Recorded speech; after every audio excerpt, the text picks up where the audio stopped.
seriously.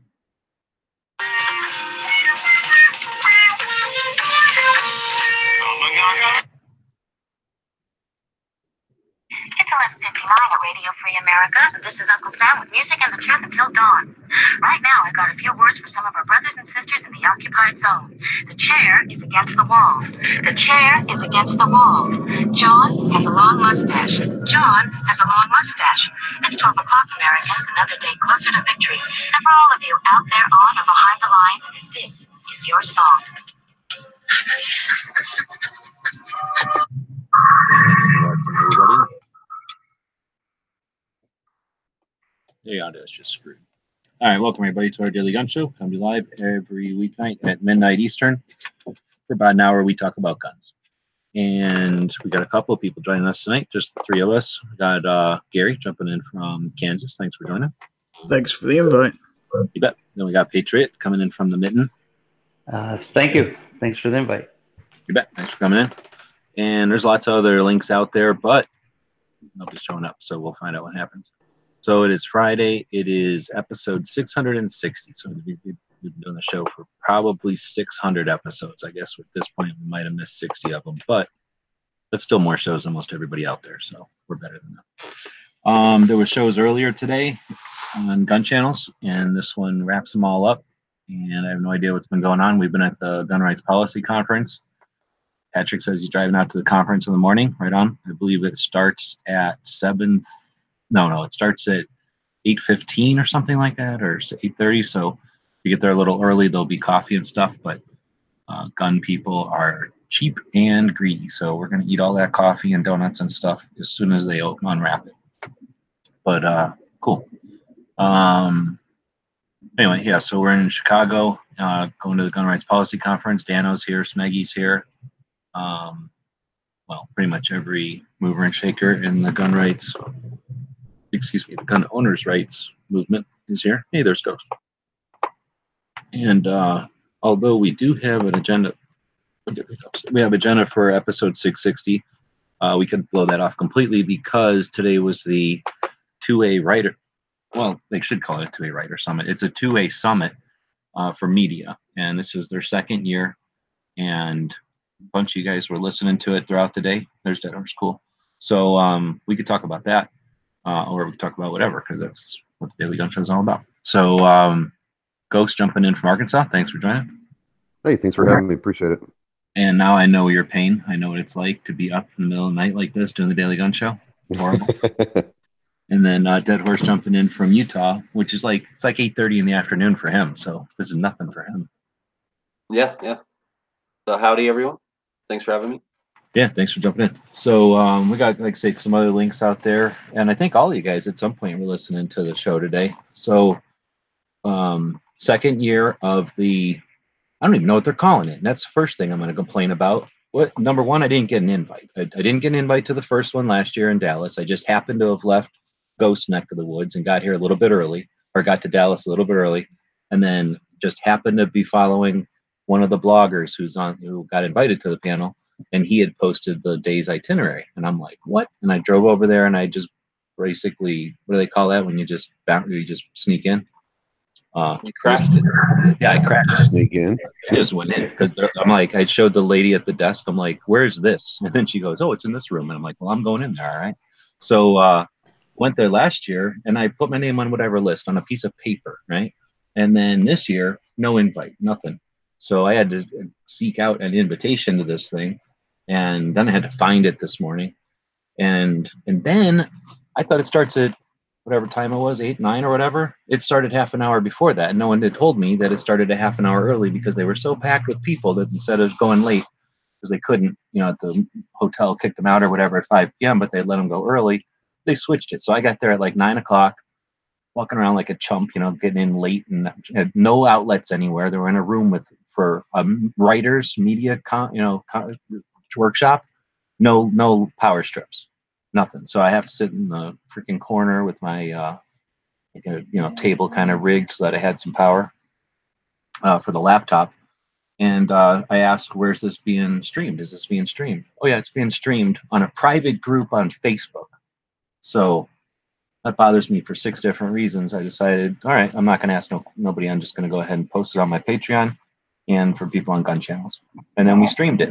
So it was what, 8 hours, I guess, 4 hours. Then they went insane. So I left for lunch, and then they started up again.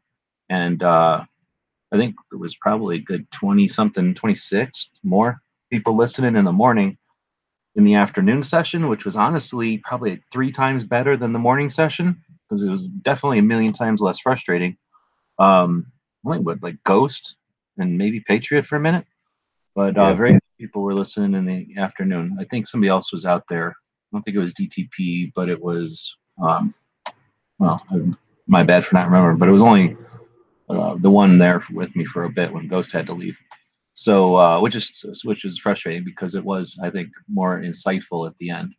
However, I'm not a big fan of this one. I don't want to talk shit. That's not my goal.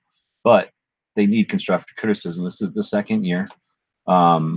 First year, what are you going to do? They're starting it. You got to have something. Second year, you've got something. You got 2 points. You can start to see the indications of a trend, right? And I'm going to do all I can to stop that trend from just being a straight effing line, because right now it seems like it's just a straight old line, horizontal line doing nothing for us. And we got so much potential by bringing all the 2A writers together at the same place that all the gun owners' rights people that run those organizations are here, creating strategy and doing their networking. I honestly think that we failed as a group to just talk to each other about our projects, which is all they did, is tell each other about projects. There was a couple, I don't want to downplay some of the better ones, but the majority of them were just people explaining their projects. And I forgot who had said it earlier, summed it up that I think we summed it up that it was a bunch of uninformed, what was it, you and me, Ghost, I think we were kind of talking towards the end of the second one, but it was like a bunch of uninformed people I forget how we did it, too tired, but it was like, we were basically talking about uninformed people telling people how important they are when they're not even in the trenches. They have no idea the pulse of the community. well, that's right. The unexperienced leading the blind. That's what we were thinking. Exactly. Yeah. Because yeah, exactly. It was a bunch of people who've had experiences, and sure, they related their experiences, but come on, talk to each other more than once a year, because come on. I mean, your experiences are minor compared to some of the experiences of others out there that are doing stuff. I mean, some of these people are on a monthly pace. Some of these people are on a weekly pace. And I know people that are on more than daily pace, right?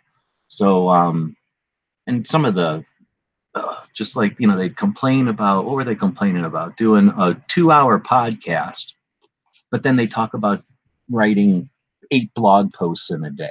So as if someone is not going to take the time to listen to 2 hours worth of podcast, but they're going to read 8 blog posts. They're not really putting fair comparisons there, or fair opportunity to the various things. I think there's a little bit of fanship, or whatever the word is, for like, I'm a blogger, so I like blogs. Here's why here's why YouTube's bad, and here's why Facebook is bad, or I like Facebook, so here's why YouTube's bad.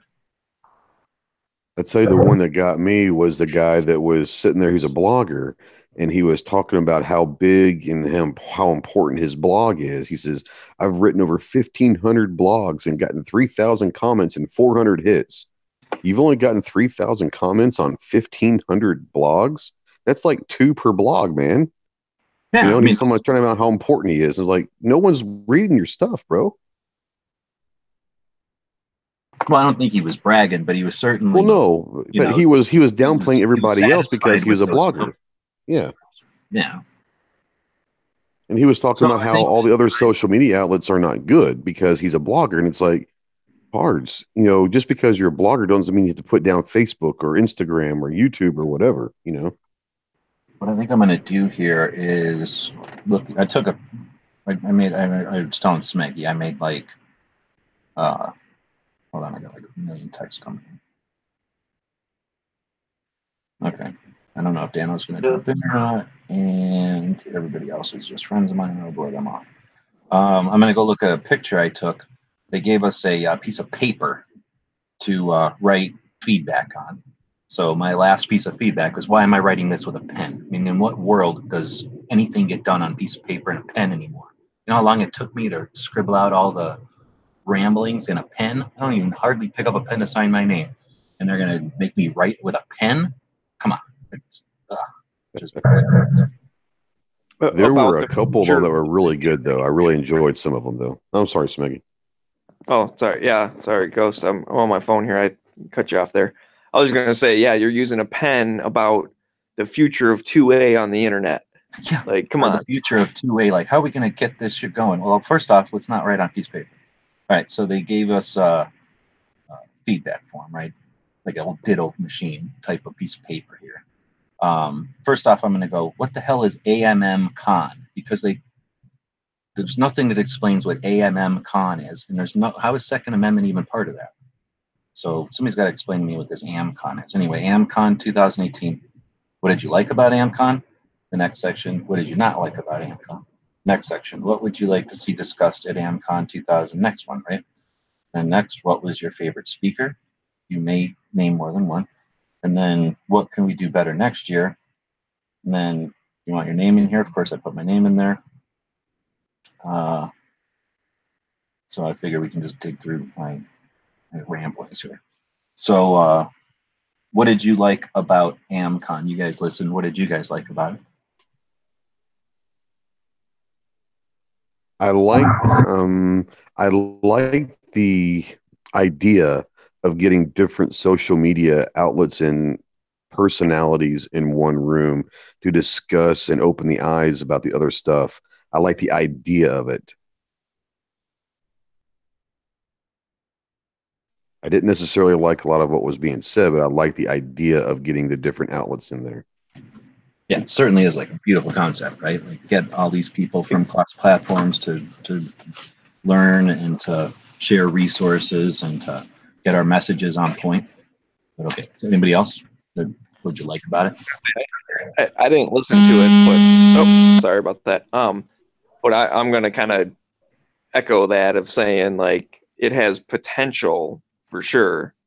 If kind of like what the whole rest of the gun rights policy conference is, as far as from the gun rights groups of this is what worked, what didn't. We help each other do that same thing with the social media stuff. This is what works for my thing. This is what doesn't work. Like, oh, you found this trick. I'm going to try it also. Like, whatever. So that's a cool of linking together blogs and live shows and produced shows and Facebook stuff and Instagram and blah blah blah whatever. Yeah, like so that we can learn from each other's mistakes and successes, and therefore all be more efficient. Anybody else want to throw something in there? Yeah. Alternative mass media conventions. Thank you. Alternative mass media. Man, do I have issues with that? Is that what the AMCON? The AMCON? Okay, I didn't know what the AMM stood for. Interesting. Did you find a website? Thanks. Okay, perfect. These guys are throwing in the side chat. The one thing that I thought was okay, but I didn't like how they did it was the lady that was kind of what was she, like a grand marshal or something, kind of directing the flow of everything. What's her name from the Gun Freedom Radio here in Arizona? Well, in Arizona. Yeah, I like the idea of having somebody that can kind of direct, I guess, the direction, the flow of it. But at the morning section, I didn't really care for how they were going about it. But I mean, having somebody kind of direct it, if they know kind of each piece, would probably be really good. Yeah, and that, I don't know if you guys could tell because there was no video. We were just doing audio. But the Gun Rights Policy Conference they've emulated the Gun Rights Policy Conference very much. So the way that they were kind of kidding around and joking, but making people aware that there's a time frame, letting people know there's like 5 minutes left, 3 minutes left, 0 minutes left. All that, she basically was emulating how they run the Gun Rights Policy Conference. So we'll see a very similar format tomorrow. But you mean how it was like distracting, or? Well, I like the idea of having somebody, kind of like take charge and keep people on track or direct them. I don't believe this morning she was doing a good job at that, but I think I see. Having somebody do that, I think, is a good thing. Like the idea of getting everybody in the same room, I think it's a good idea to have somebody kind of give the flow and keep everybody on point. Now, as far as if they did that or not, that's later on your worksheet there. And then, like you say, they did not pay close enough attention. That turns into a giant clusterfuck, and then a bunch of stuff got cut out. And unfortunately, the cool shit was at the end, and that's stuff that got cut out. My icon is the puckle. Good. All right. Been seeing a few Mosins around for $200 to $300. Are you fucking serious? We're talking about the Gun Rights Policy Conference. So, anybody else want to throw in what you liked about it?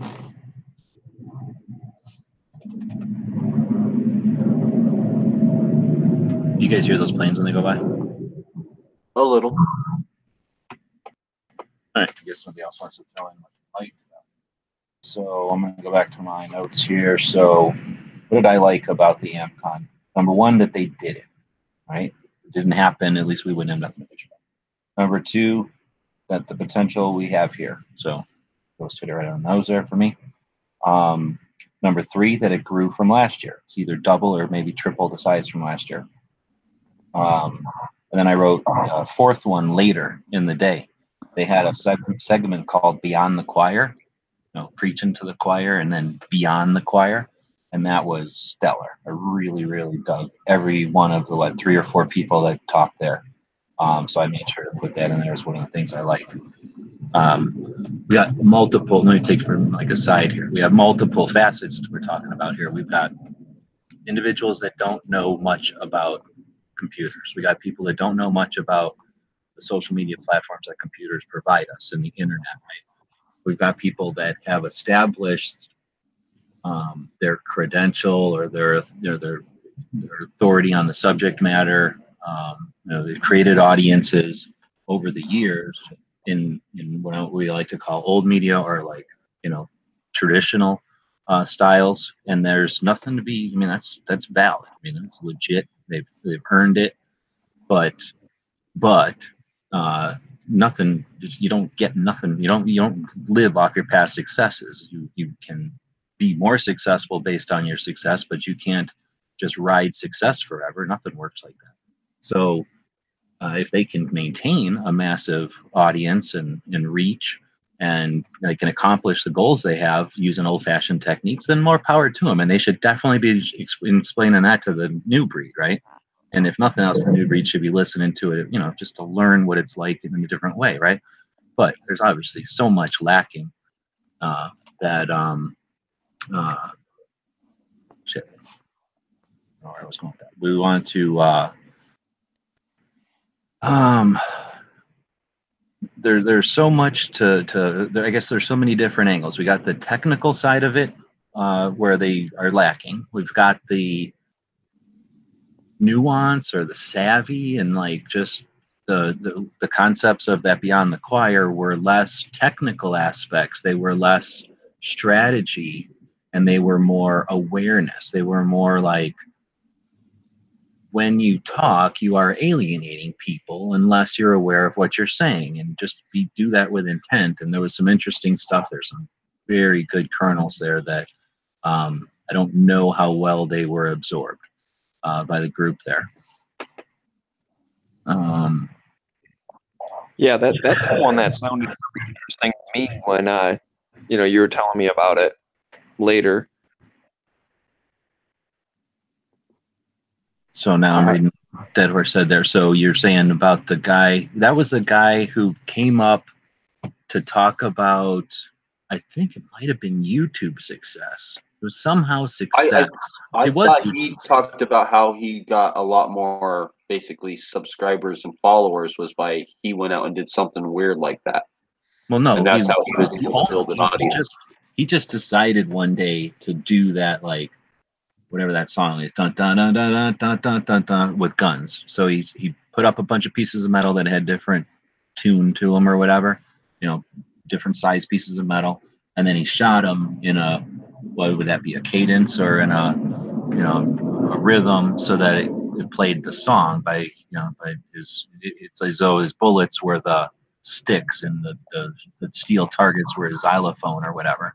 So he played a simple little song in a video. And I think he was saying he just did that for the hell of it one day, thought it would be funny, and then boom, it became viral. And that's when he was given an audience. Let's say he created himself an audience inadvertently, and then I think what he was saying is that that's what people like. That's what they come for. Well, I mean, what the hell? If you create your audience, you know, making circles, then guess what? They're going to come back and watch you make circles. They're not coming to you to watch you make triangles, right? Yeah, no, that's true. So, and again, it seems like, you know, I don't know, maybe we're just in a different world, but it's like, the hell, you know, it's a big deal. You got a viral video, and not big deal. I mean, not everybody gets a viral video, but it happens every single day. New viral videos are all over the place. So, you know, he's having some level of success writing that viral video, and then, you know, fucking the audience preference, what do we call it, like audience interest in, you know, how many of those he can do, because obviously they're going to last for some amount of time, and then nobody will find that interesting anymore, or somebody will do it better and he'll be the old guy who did it the first time. But yeah, it would have been a lot different if we were talking to somebody during that part that was, you know, through 7 years into it and had gone through that cycle a few times and could give us some actual experience, except for, like, it happened to me once, like, you know. So anyway, I don't think he was saying like that playing the gun as a Okay, so was just how he happened to get his first like bit of. okay, yeah, the audio was kind of choppy through that part, so I had a little bit of trouble hearing and understanding. So I couldn't tell if he was saying like that's just what he did, or if that's what he was telling everyone else to do. Like, oh, you need to go do something really weird to draw attention to your channel. Well, I thought that's maybe what he was telling I can't people. remember exactly what he said, but he might have been getting to that gist of it, like do something outside the box or do something wild. Yeah, was this was the guy that said he was shooting a gun while playing a trumpet or something like that? Is that who you're Yeah. talking about? Okay. Yeah. Yeah, he was basically kind of saying that you need to do something to separate yourself, to do something weird to get viewers. And that works for some people. I don't necessarily agree with that. I think you be more consistent and more informative and educational. You'll gain a at least a loyal audience, you know. And the trick with that is you might get an audience, but can you then convert that into 2A activists, you know, or advocates or whatever, right? Like, you know, it's kind of like the people that, whatever, they get the video game people and stuff, which is great. Like, that's still outreach stuff. But the trick then is to convert those people. Hey, you came because you like to play, you know, whatever, Call of Duty or something. But now they're taking away your guns in real life. Let's do something about it. But then let's not put some kind of crazy, like, you know, you must be this high to enter, like, kind of, what am I trying to say? Like, I can't think of the word, I'm too tired. But anyway, we don't want to make it where we're going to tell people, hey, don't do stuff. Because honestly, if there's the whole thing about new media is if every one of us has a camera in our pocket and every one of us does something weird once in a while that we think is funny, and every one of us got one more gun person on board, we double our size, right? So, you know, it might not be the strategy for the best or the strategy for all or the strategy for many even, but if it's a strategy that somebody can glean a piece off of and do their own little unique thing, because I'm all about let your freak flag fly. If you think something's funny, there's somebody else in the world that thinks that's funny, right? I mean, if it isn't weird, inappropriate, or somehow dangerous, then go be funny in your own weird way and find those 6 people who think that's hilarious. Maybe they weren't even gun people, right? And I don't know if they even talk about that, but, you know, we don't always have to be trying to convert anti-gunners. Sometimes we just want to get people that don't give a damn to understand that we're not weird. That's still a game. Let me stop for a second though before we keep digging in and address the point where I think, well, I guess I'm gonna hit it. There's no point stopping that. Anybody else want to throw in anything that they like though? Because I don't want to make this a bitch fest. We're really trying to give them constructive criticism, but they're about to get criticized.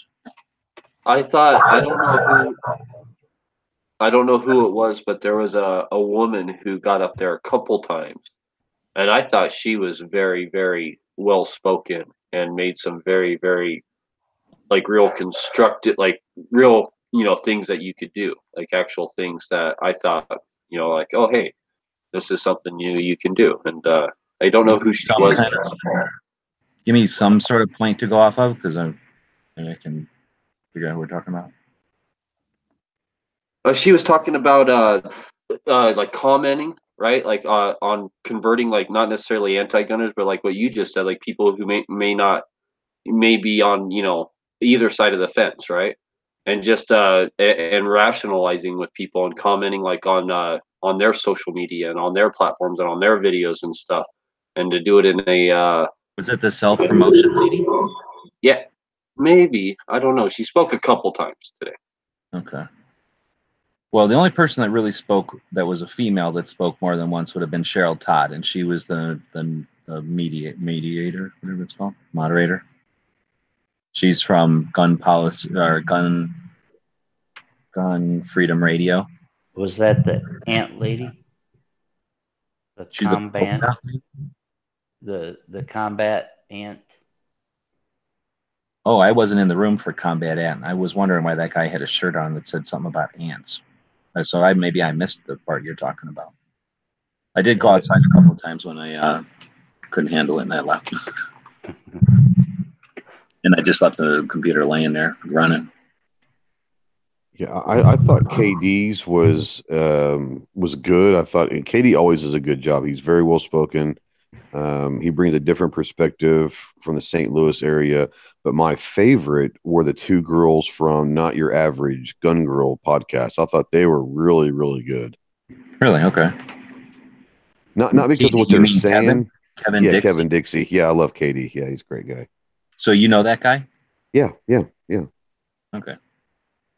And he's from St. Louis area, and he all that. But like I said about the two girls, I wasn't necessarily talking about what they were saying, but I thought for the first time they were talking about concealed carry, and I think them and KD were the only two that I enjoyed most of the day because they actually seemed to be somewhat in touch with the community. Everyone else seemed to be detached from the community and talking about the community, but not to the community.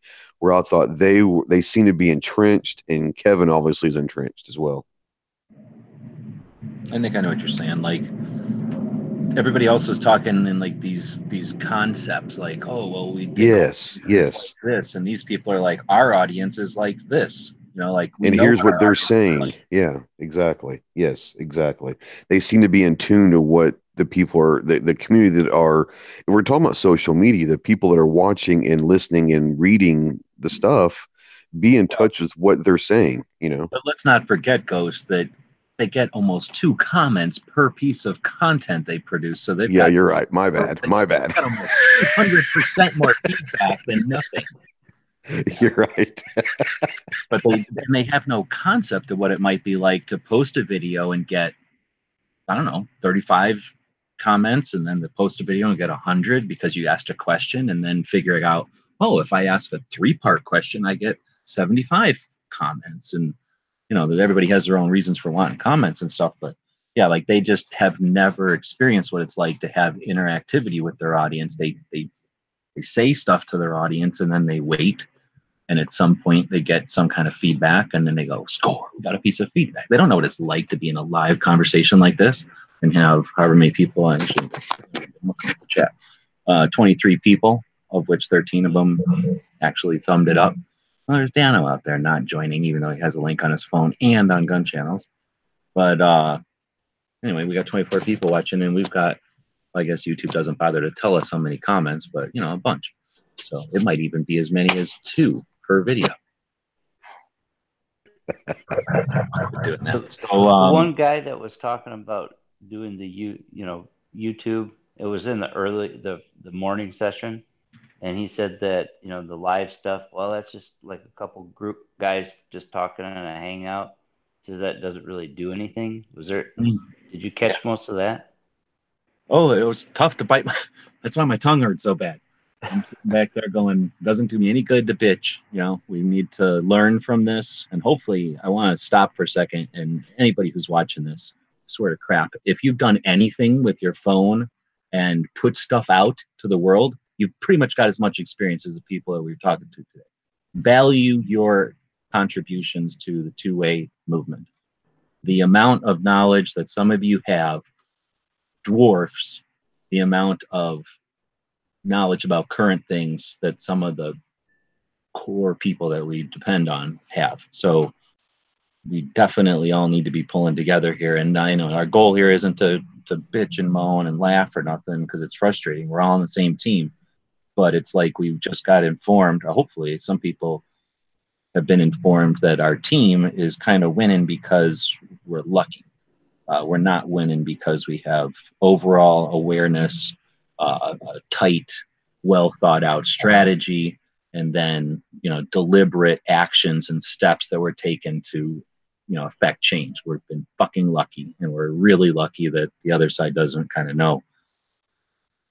And, well, I guess they couldn't do nothing about it even if they did know. But, you know, I mean, we're not. We've got a lot of opportunity. We have a lot of opportunity.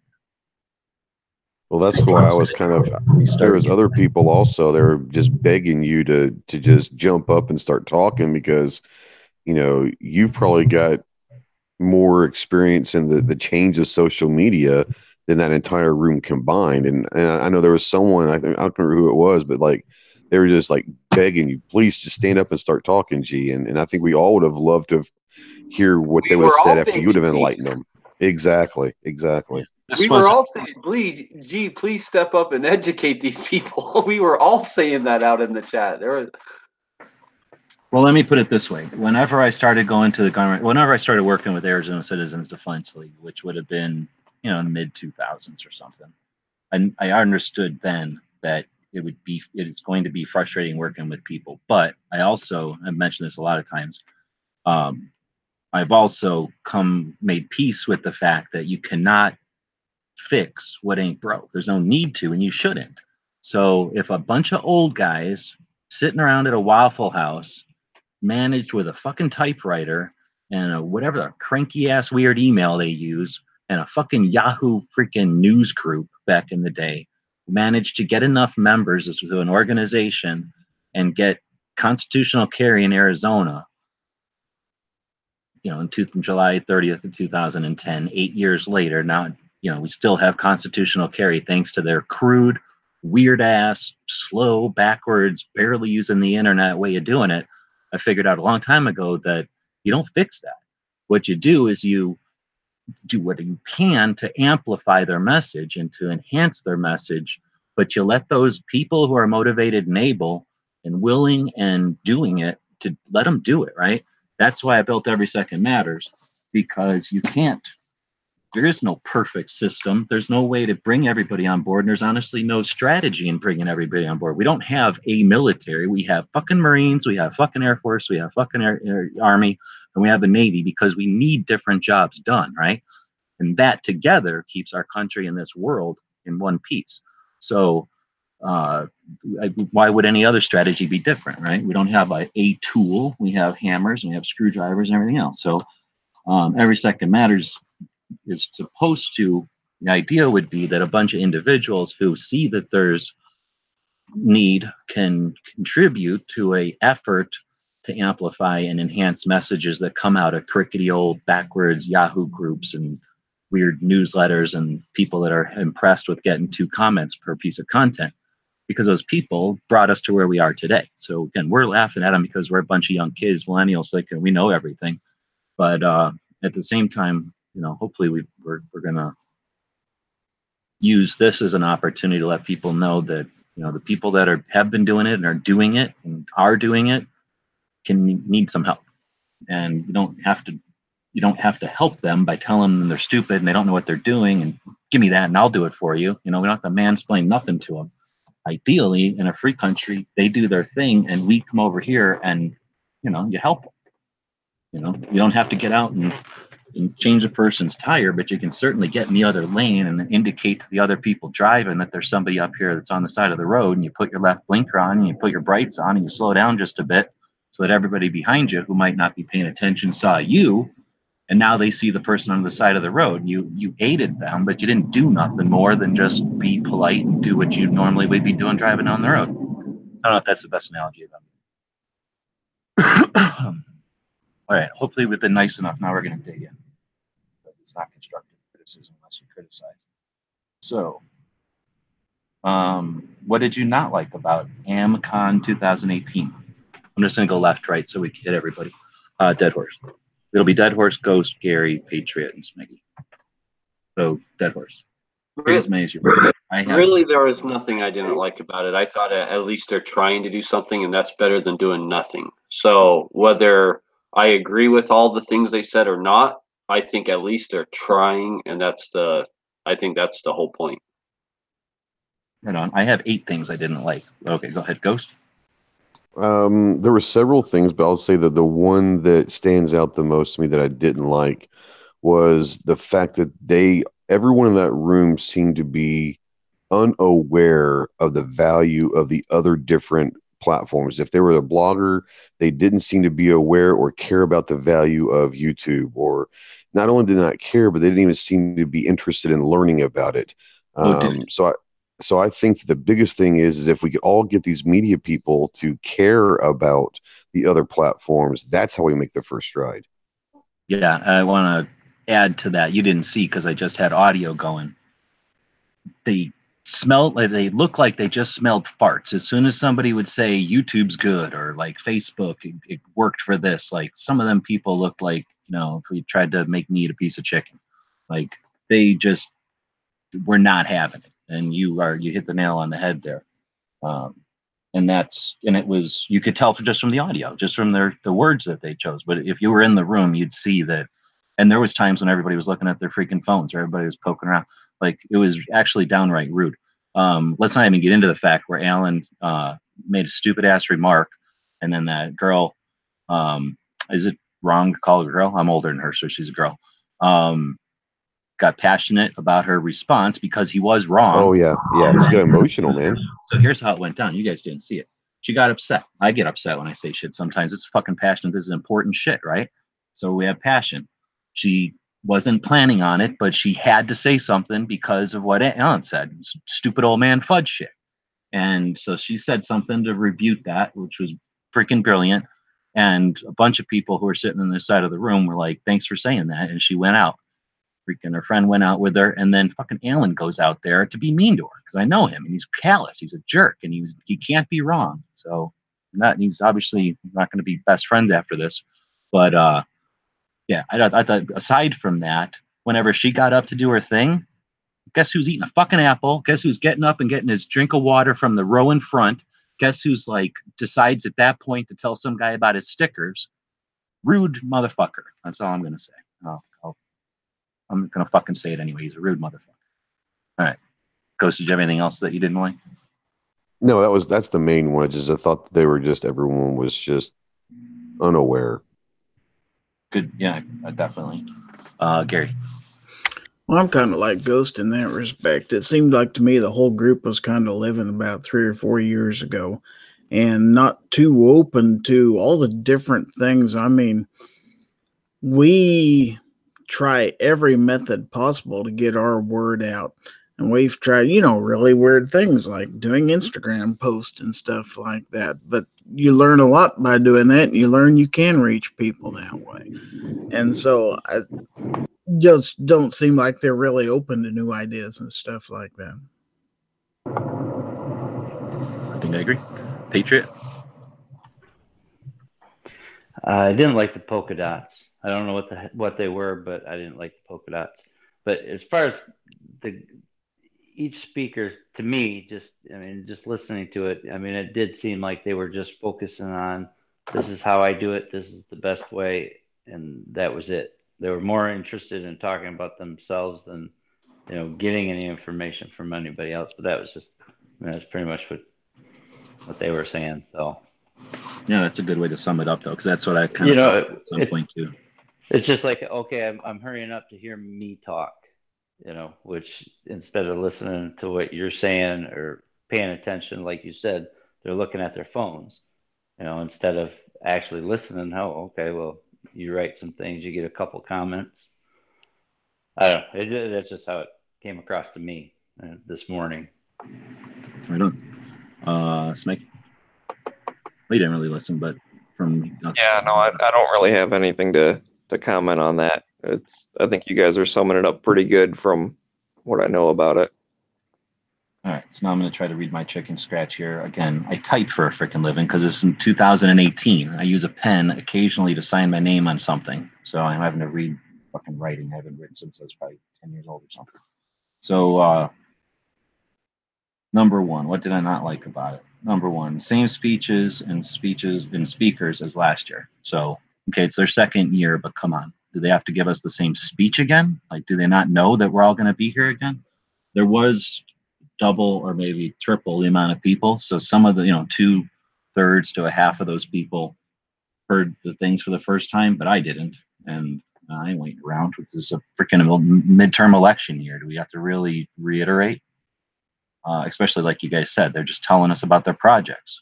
That should have been done ahead of time. Okay, so number two, I did not get an invite. Even after attending last year and writing my name on a fucking piece of paper. I think I bitched about that before. Number three, lack of direction. What are we here for? Question mark. Networking? Question mark. Tech? Question mark. Describing our projects? Tech? Question mark. And then I wrote this really fucking big, like on 3 lines. Or can we unite on message? And then like 3 question marks after that. So that was frustrating to me. Is that, are we here to brag about it shit? Or are we here to, is it a tech thing? Like, are we going to tell people? I mean, I'm going to mention this again because I'm flabbergasted. But you guys were there. You heard it. I'm not hallucinating. An actual question was asked without any humor. An actual question was asked. You can watch videos, YouTube videos on your phone? On your phone. Yeah, I almost fell out of the chair. I fucking almost fell over. Yeah. What the hell that is what we're dealing with. Okay, so number 4. Okay, so in other words, is this a tech workshop? Because if a tech workshop, it was a miserable failure, right? It was just a bunch of people alluding to things. Those girls you were talking about, they're young girls and they understand, they're fluid with the platforms and the idea of how apps work, just the concept of what the elements are. So they were saying things like Zoom. Dude, it took me 3 times for her saying Zoom before I figured out what the hell she was talking about. I guarantee you, I'll bet you $1,000 everybody else in that room doesn't know what Zoom is, right? So, if it's a place for tech, if it's a place like a tech workshop, then it was a miserable failure. There was no structure at all. And you definitely, I don't think you start doing a tech workshop with a bunch of people in different platforms, different types of media completely by just haphazard. Like, you break that stuff down, you make sure you're hitting everything, just like basic gun knowledge.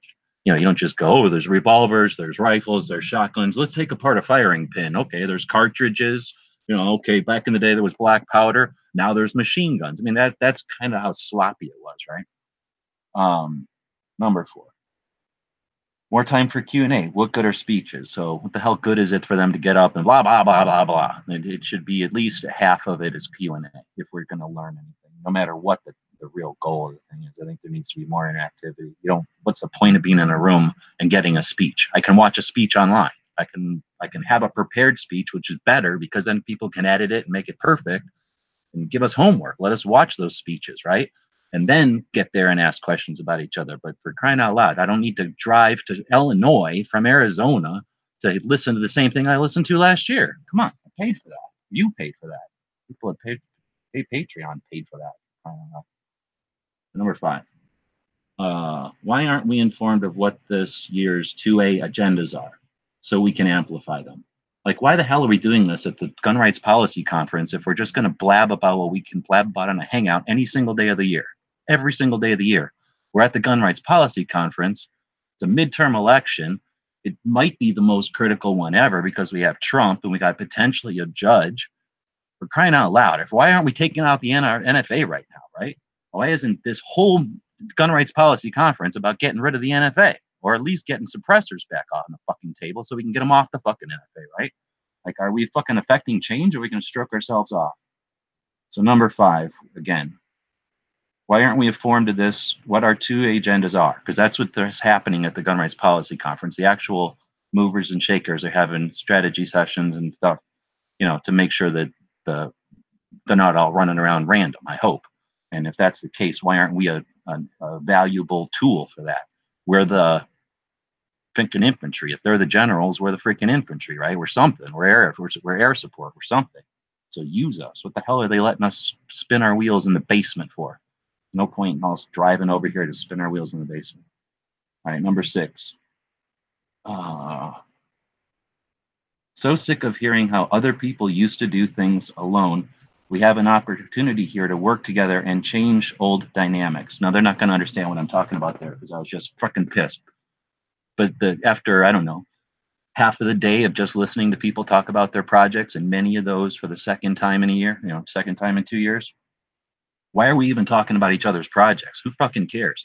Why aren't we figuring out what everybody's resources are and then figure out how to most efficiently use those? Why aren't we making a list of our resources, our audiences, our skills, our techniques, or maybe our equipment, our availability, like how much time we have to devote to stuff, and giving that to the Second Amendment Foundation, giving that to the Gun Owners of America, and telling them, here is our media rank, and here's what we've got, here is what's on our inventory, and here's what we're able to do.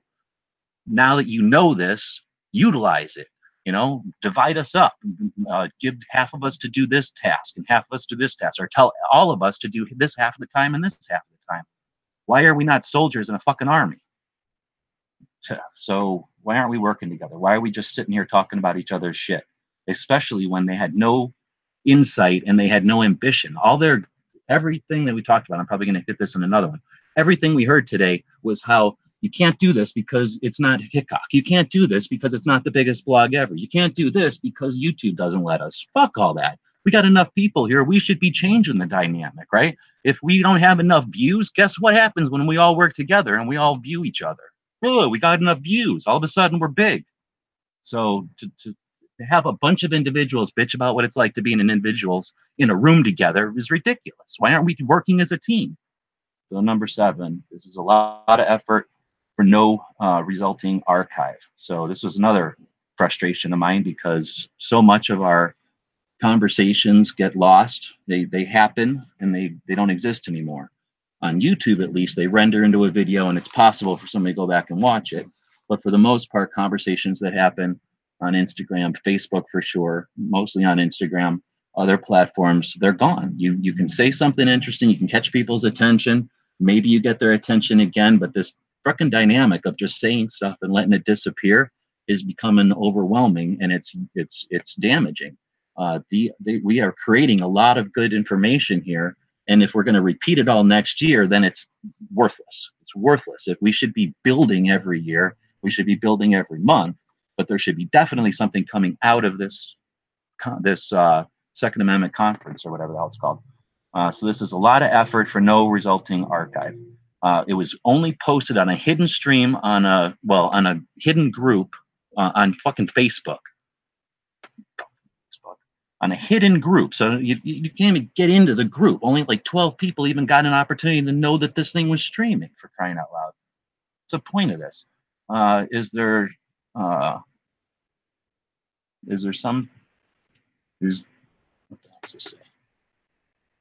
going to be a summary? So, okay, they put up an agenda. After you do something, then you can, especially maybe we got some people that can blog. Oh, maybe we do, huh? Well, we have a shit ton of bloggers in that room. You're telling me none of them could write down some notes about what happened today? None of them can write down the key kernels of great ideas. None of them can write down what somebody might need, like some of the guys that are doing projects and said, here's what we need, or here's what we have to offer. Why isn't there like a summary of what happened today being created? And why isn't that handing out? Maybe there is, and I'm wrong. Maybe that's still coming. Are we going to...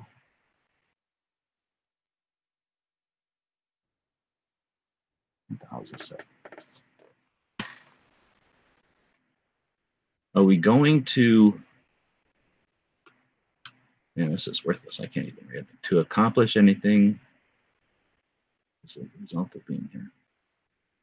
Are we going to accomplish? I guess I just put an extra word in there. Are we going to accomplish anything as a group as a result of being here? So again, I guess that has to do with what are our goals for this whole thing. Is it supposed to be like a learning workshop? Are the people supposed to walk away with more knowledge? Are they supposed to walk away with more insight? They're supposed to walk away with actual resources. Like say, is it supposed to be a time when the Second Amendment groups can tell us, here's what we need done. Do this monthly. Do this at, periodically. Make sure that people are aware of every one of the organizations on this list. I mean, where's what we are being asked to do, or what are we going to accomplish from this thing? And then lastly, number 8, why the fuck am I writing this with a pen? Because I'm assuming that's why I never got an invite, because I couldn't read my scratch last year, and they just decided I can't read his email, so he's not getting an invite. But yeah, I can't believe that we're writing stuff on a piece of fucking paper. All right. So, Amen. what would you like to see? What would you like to see discussed at AmCon 2019? Let's go the other way. Spanky. Okay. Well, I would like to see kind of the stuff that you hit on there before of like the bad stuff, but I would like to see some type of collaboration type stuff. Kind of like what you were saying, marching orders, or this is the message and all that stuff. And I write a blog, but man, I really need some good pictures. Oh, that's funny. I'm a photographer. Like I have a bunch of pictures and have no place to put them. Bam. Now you just made a partnership, right? The other thing is, it's kind of like what is happening every week on the after hours show is the technical stuff. And I know it's different because everyone's using the different platforms, but it would be nice instead of someone just saying like, oh, I use Facebook. Yeah, okay, that's cool. But what about this is how I get the most reach out of my Facebook, or, and even some of the other stuff. These are the types of cameras I use. And I remember that show a long time ago, back in the day, the podcast about the search optimization and all that kind of stuff, and using the keywords on YouTube and all, like, man, I learned so much in those couple hours that one Thursday night. That you're talking like on Clover's chat that one Thursday, right? Yeah, the after, what are they, whatever you call it, after dark or after hours or whatever. After hours, yeah. Yeah. Oh no, I know the one you're talking about. And seriously, if I could have had that show in a bucket, every one of them would have been fucking wet with that show, because they fucking needed that. They had, keywords, granted, hashtags can be confusing for like 5 seconds until somebody should explain it to you well, and they didn't even bother in this session. But I know what you're talking about. Right. So that's, I guess I'm just saying is that I'd like to see more like technical stuff, because maybe there is someone, and the reason that they're not very good at it is because they're just not very good at it, and they don't know anyone who is. And so that's like, I know I don't utilize that stuff just because I don't care that much to put the effort in, to be honest. But at least I know it exists, and if I ever do want to step up to the next level, I know where to go to find the information, and I know who to ask. So that type of stuff I think would be good and helpful to the people that are trying to amplify their message and get it out there, is getting the tools to how to do that.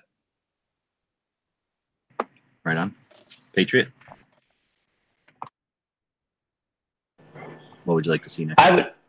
I'd start off by, I didn't check out the agenda, so I didn't really see the one for this year. But I think they should form it up somehow where, they group the people together that do, whatever the different platforms or whatever, and kind of give them, I don't know, direction, not just come and talk about stuff. Because just like this year, when they stood up there and they just talked about their own thing, there was no space in there to talk about the tech or to explain stuff, because that wasn't on their agenda. So if it could be more direction as far as why they're even there, I guess would be, if part of the agenda was putting, this group together, you guys talk before you show up and kind of come up with an idea to let everybody else know what you're actually doing and if they want help, that kind of thing. I guess I don't know. Because to me, it was just kind of confusing, just listening to, oh, I wrote this book and this is, I talked to a guy on TV and this is what I did. That doesn't help me do it. So. Well said. Yep. Gary. Yeah, I think along those lines, a little bit more of a fire from everybody. A little more excitement about what they do and what they represent. And also, rather than patting each other on the back about how great they are, maybe trying to figure out what they need to be doing to move forward.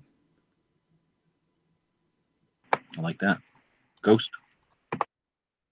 Do you have time for me to do 2 quick ones? You can do as many as you want. I'm about to do 5. All right. Well, the first one is I would like to walk out of there with ideas of solutions, of taking the next step and saying, here are the issues with the community. What are some solutions that we can all do? The second thing that I would like to see is if it's split up into 2 sessions, have the morning session of these people doing their speeches, that's whatever. But I'd tell you what I would like to do, and you're talking about doing a Q&A, but I think a Q&A would be cool if you had a table up front and you had a blogger, a Facebook, an Instagrammer, a YouTuber, a written media, and all at one table and let people do questions and answers and have all of them up there and kind of go down the line. If someone says, well, what's your best way to reach your people? And then you let the blogger talk for a minute, and then you let the YouTuber talk, Instagram, to where, and then everybody at that point has an idea of what the reach spectrum is for each platform. I think that would be very educational. That's a super good idea. So like a panel discussion. Exactly, a round table or whatever you want to call it. Exactly, with a panel. True experts and not somebody who's got 2 freaking comments per content. Exactly. Yes. But yeah, I think that would be sweet. I wish I would have put that one on there. I didn't even think of that one. Dead Horse. Or were you done? Didn't he have a second one? No, my second one was I'd like to have some solutions. I'd like to leave there with an idea of what some solutions to the community are, not just talking about what our projects are. Let's leave with what we can do together as a solution to help the community out. I love it. And then let's see what happens at the beginning of next year. You go, what did everybody do? And maybe here's the state of the community now. Yeah, exactly. But beforehand, as part of the prep, here's what everybody did. Exactly. Kind of a state of the community at that point for next year and see where we've come in the last year. And then it becomes, what can we accomplish each year? And then it can be bigger and bigger bites and be more and more useful. Hey, G, I didn't know we could do a second one. Go do a second one. I would also separate it. Okay, this is happening on a Friday. I would do half Friday morning and half Sunday afternoon or Sunday evening when everybody's clearing out. Shit. In between, when the real people are doing the real work, after they're done and they come up with their real ideas, they can say, hey, now you guys take it and do whatever the hell you're going to do with it. Man, I love that. I love that. Because otherwise you guys show up there Friday morning, nothing's happened yet. Because I even asked G and I said, what are the talking points this year? And he says, I don't know. They haven't come out yet, So, I mean, maybe just the speeches and the quick get-togethers, and this is what we're doing and what we worked on since last time, then have the real conference, and then afterwards kind of get what to do, some kind of direction. Yeah, let the social media guys have their own war room almost.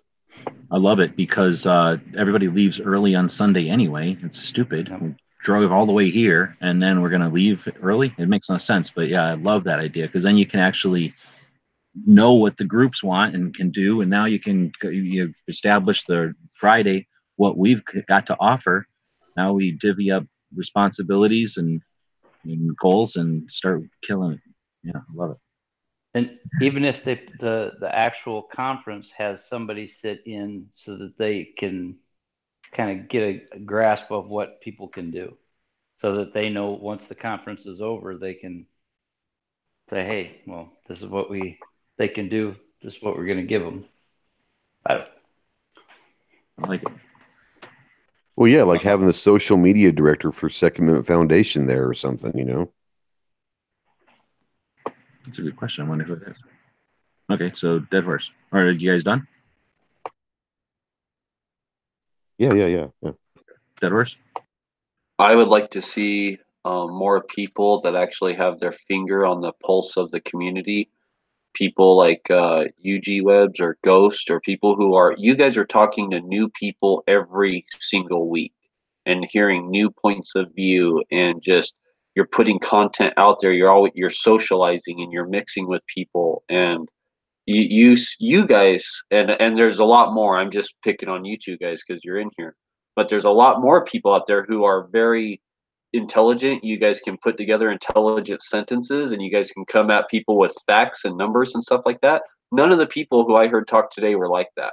Like, really, I mean, none of them seemed like that. And again, I couldn't see the screen. I don't know who all was talking, and I had bad audio, but from what I heard, it was, none of those people seemed to have their finger on the pulse of the community, and almost seemed like it was like they almost seemed like they were 10 or 20 years behind the times. Really, They were successful in spite of having like no real. They don't really have a strategy, and they're not following through. They're just successful anyway, and that you don't really get to go tell people like you're. This is what I did. Well, what the hell? You fell into it. Like, I don't want to say that. I mean, obviously it worked for it, but worked for it in ways that were okay. I hear what you're saying.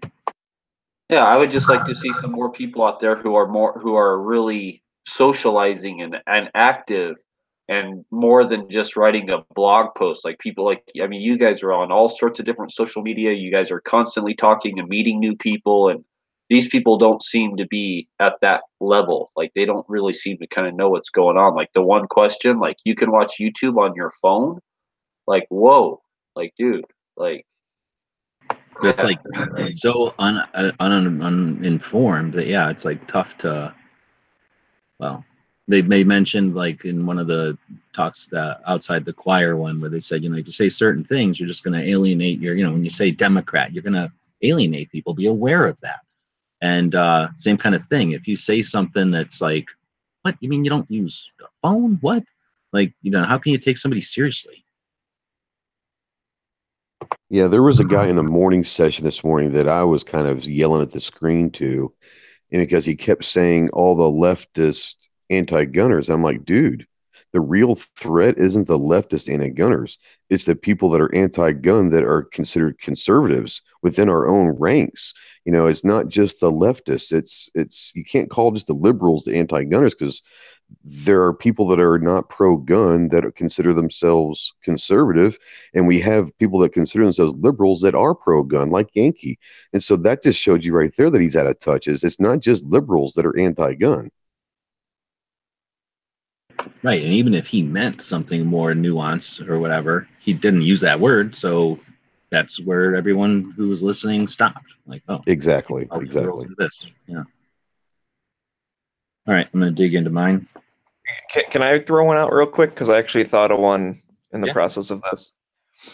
Since we're talking about what we'd like to see for next year, and it kind of falls along with what Ghost was saying, like the panelist kind of thing, but I'd like to see it more as an actual like workshop versus a speech-driven thing, where it is a little more like a relaxed setting, and like I said, maybe like the afternoon is that type, and the morning is the same structure they have now, but have more questions, stuff going back and forth between 2 or 3 different people. Like, it's not like they were in a huge auditorium. You guys could have all just kind of been talking with each other on the the same topic, and just kind of have it like an open floor kind of thing, where, hey, here's some stuff, and then we'll really, if people want to know the nitty gritty, like, they can drill in on that. If no one has any questions, and move on to the next thing. But so, like I said, it's kind of similar with just having more time for question, but it just maybe have more of a relaxed atmosphere instead of keeping everyone gets exactly 5 minutes or whatever. Like, just Well, I definitely, when you're saying that, I'm thinking, how cool would it be if it was like the first hour, you're gonna learn YouTube. Second hour, you're learning Instagram. Third hour, stupid ass Facebook. Fourth hour, blogging. Fifth hour, podcasting.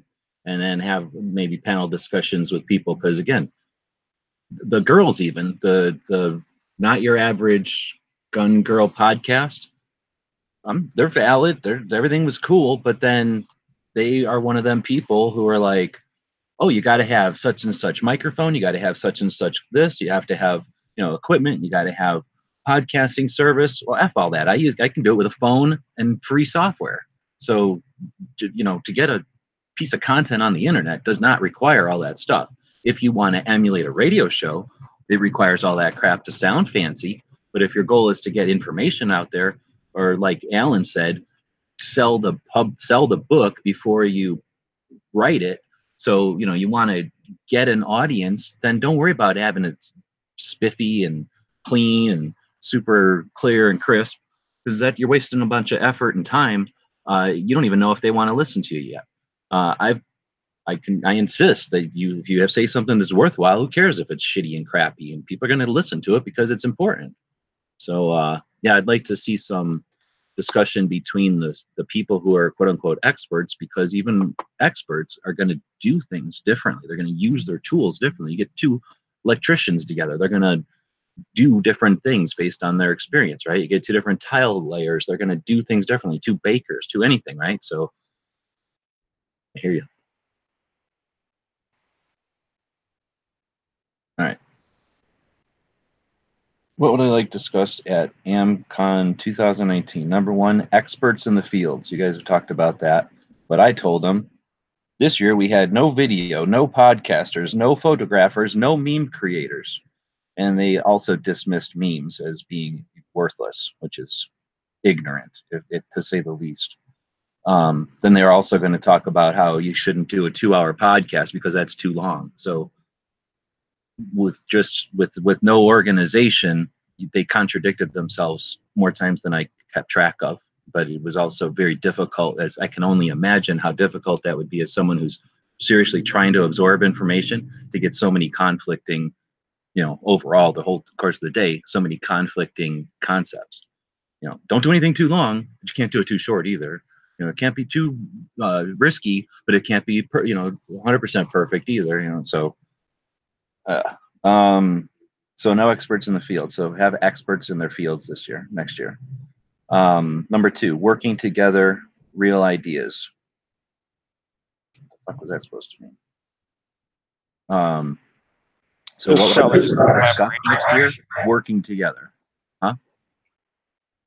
Well, just saying that's more like the collaboration kind of thing that we touched on earlier. Yes, instead of like, here's my project, here's my project, here's my project, and ask a couple of questions, instead be like, pair people off. Guess what? You're sitting next to that person. You two have a project. By next month, do something together. I've been to places like that before, especially creative workshops, where they're like, guess what? The person you're sitting next to, or pick a partner, you're doing a project together. Like next week, it's going to be two different people. You're doing a project together. When in school did we get to pick our partners for projects, right? That's so that you get experience working with other people. So what are we going to this thing for? So that we can all walk away individuals. So yeah, working together. Number three, getting our messages on point. What is the point of any of this if we're all going to just say whatever we want? And somebody's going to go tell you that you shouldn't carry a purse. Somebody's going to tell you that it's appropriate to carry a purse. Somebody else is going to tell you, I don't know about purses. Maybe we can figure out a way to get some of our 2A messages, our 2A,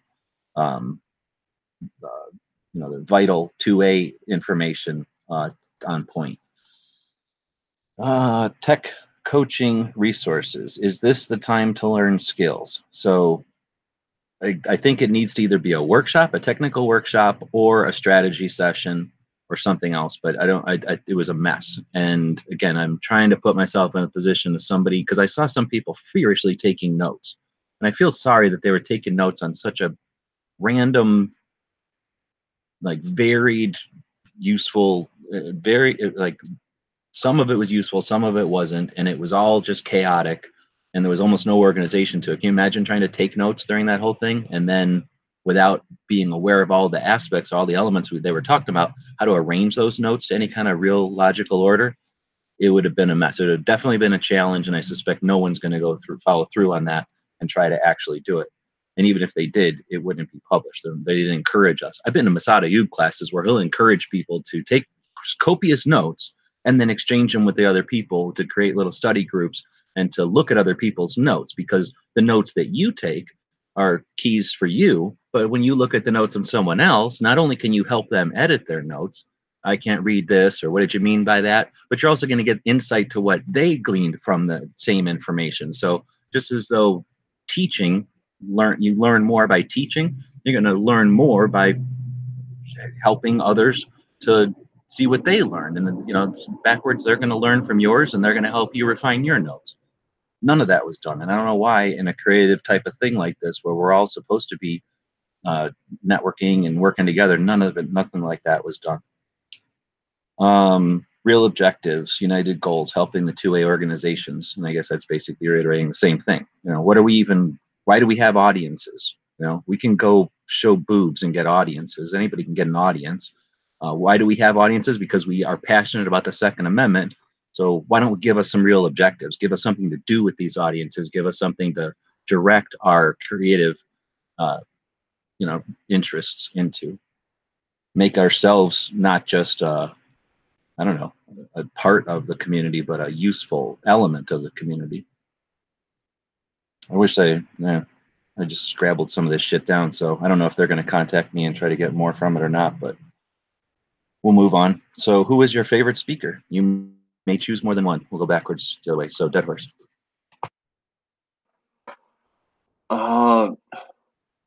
It was the one woman. I don't know what her name was. I know she spoke a couple times. She spoke very, very intelligently, very clearly, and I could hear her probably the best too over everyone else. Just it sounds like you're talking about Cheryl Todd, dude.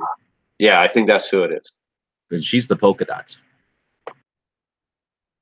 Whoever said they didn't like the polka dots. Patriot. Yeah, I did say that. Ghost. I enjoyed Kevin, but I always enjoy listening to Kevin. But he wasn't talking about any of his projects. He was talking about what's going on in St. Louis and how to change the community, being part of not only the gun community, but the community as a whole. And I thought there was a really positive message. Right on. Gary. I gotta be honest with you, I didn't know enough about the individual speakers to be able to point anyone out. Yeah, I hear they all kind of, and with the poor audio, it probably all just kind of was a big mess. It did kind of all blend together, and I didn't get to listen to all the afternoon, although I did go back and listen to part of it. I need to finish listening to that because it seemed like to me it was a little bit better in the afternoon than it was in the morning. It's certainly more interesting. The people that were the speakers in the afternoon were more aware and were really speaking to less of like how to do it and more like what to do with it once you've got it going. Because if I'm learning anything from this, it's what the rest of the world thinks, which kind of opens up some eyes as to the way we do things and stuff like that too. And we can definitely hone what we do based on that too. We need to get word out. We need to make sure people understand what we do and why we do it. Yeah, well said. Patriot.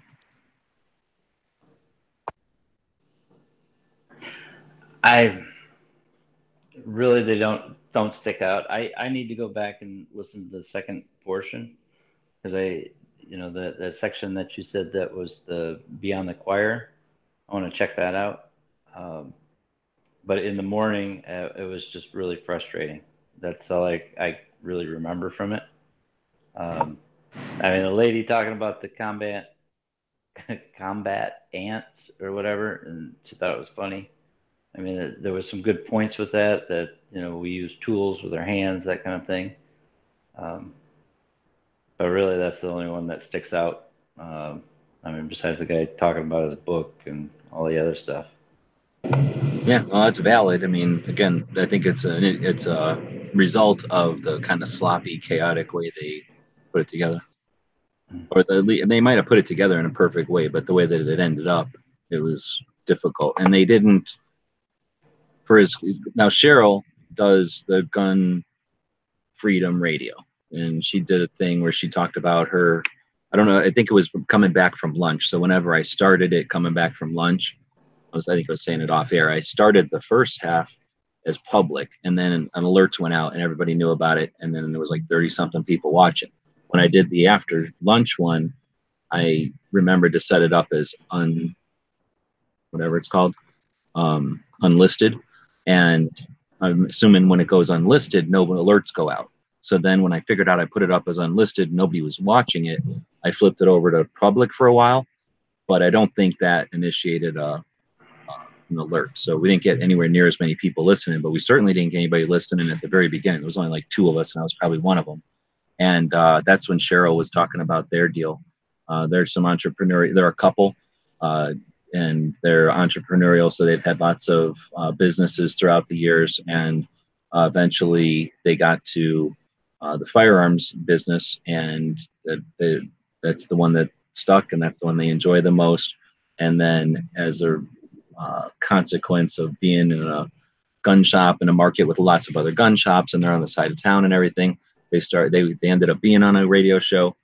If I remember the summary of everything, they were on a radio show. They enjoyed it. They were encouraged to keep doing it because they were good at it.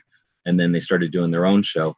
And I got to tell you, I don't listen to very many podcasts because I just don't. And there's X amount of time in the day. I do my own podcast and everything, but their podcast is awesome. The only problem I got with their podcast is that even though it's 2 hours long, they schedule their guests for like 10 minutes.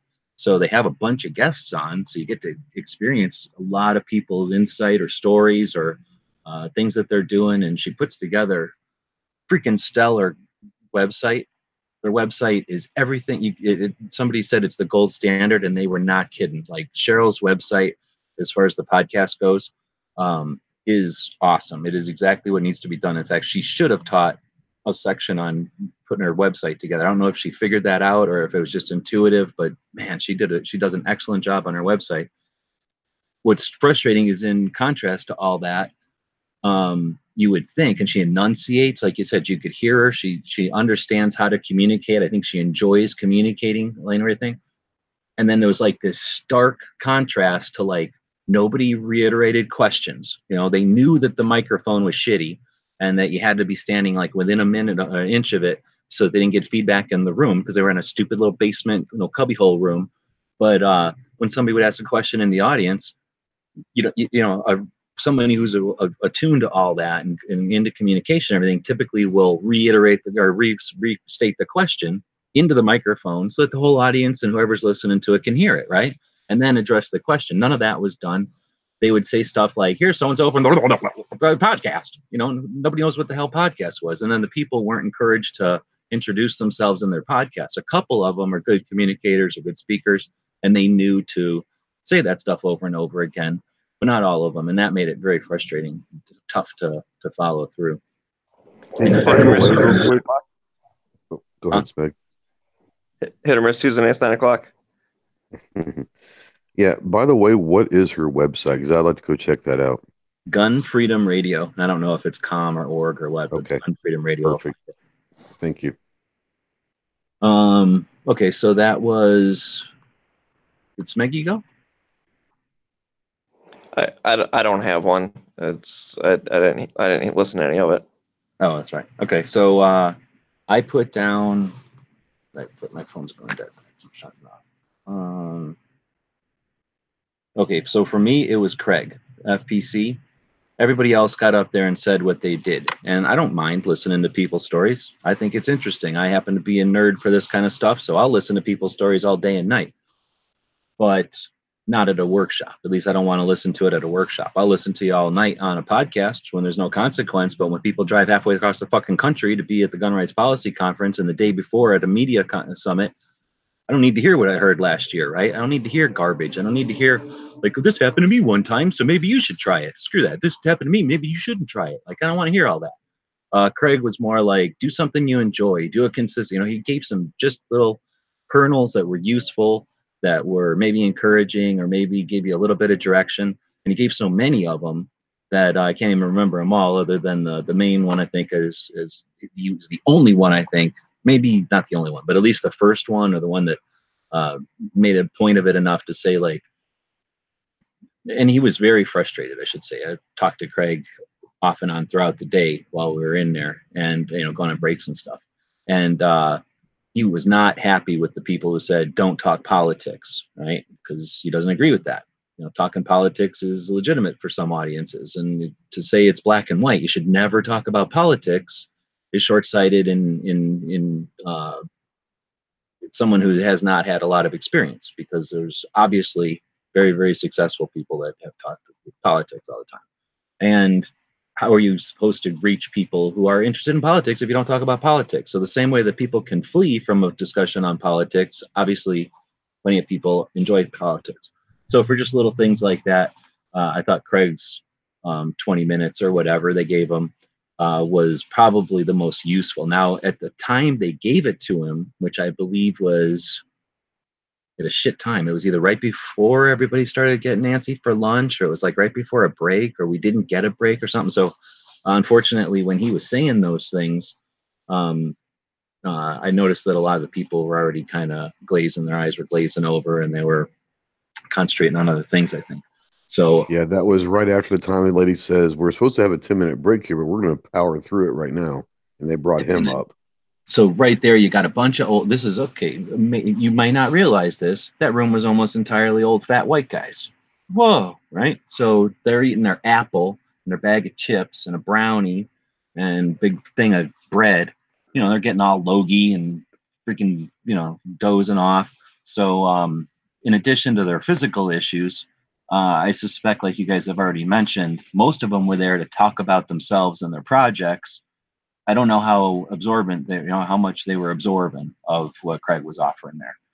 But as far as just general stuff, if someone just came to those two sessions and listened to them, I think Craig's would be the most useful as far as just general, enjoy what you're doing, learn from your mistakes, and, just kind of basic stuff. But at least it was, coaching. It wasn't just, here's the thing I did. And then Sarah, she's from Minnesota, and hers was talking to like a Democrat or talking to a left person, or just basically being aware of when you say things, but when you exclude people unintentionally, I guess, like being aware that there are people who you don't have the same mindset. So why, if you don't have the same mindset, how would you expect to know what they're gonna, how they're gonna react to some phrase or something? And if you don't have the same life experience, anyway, I think that hers was one of the more, again, useful as far as like kernels of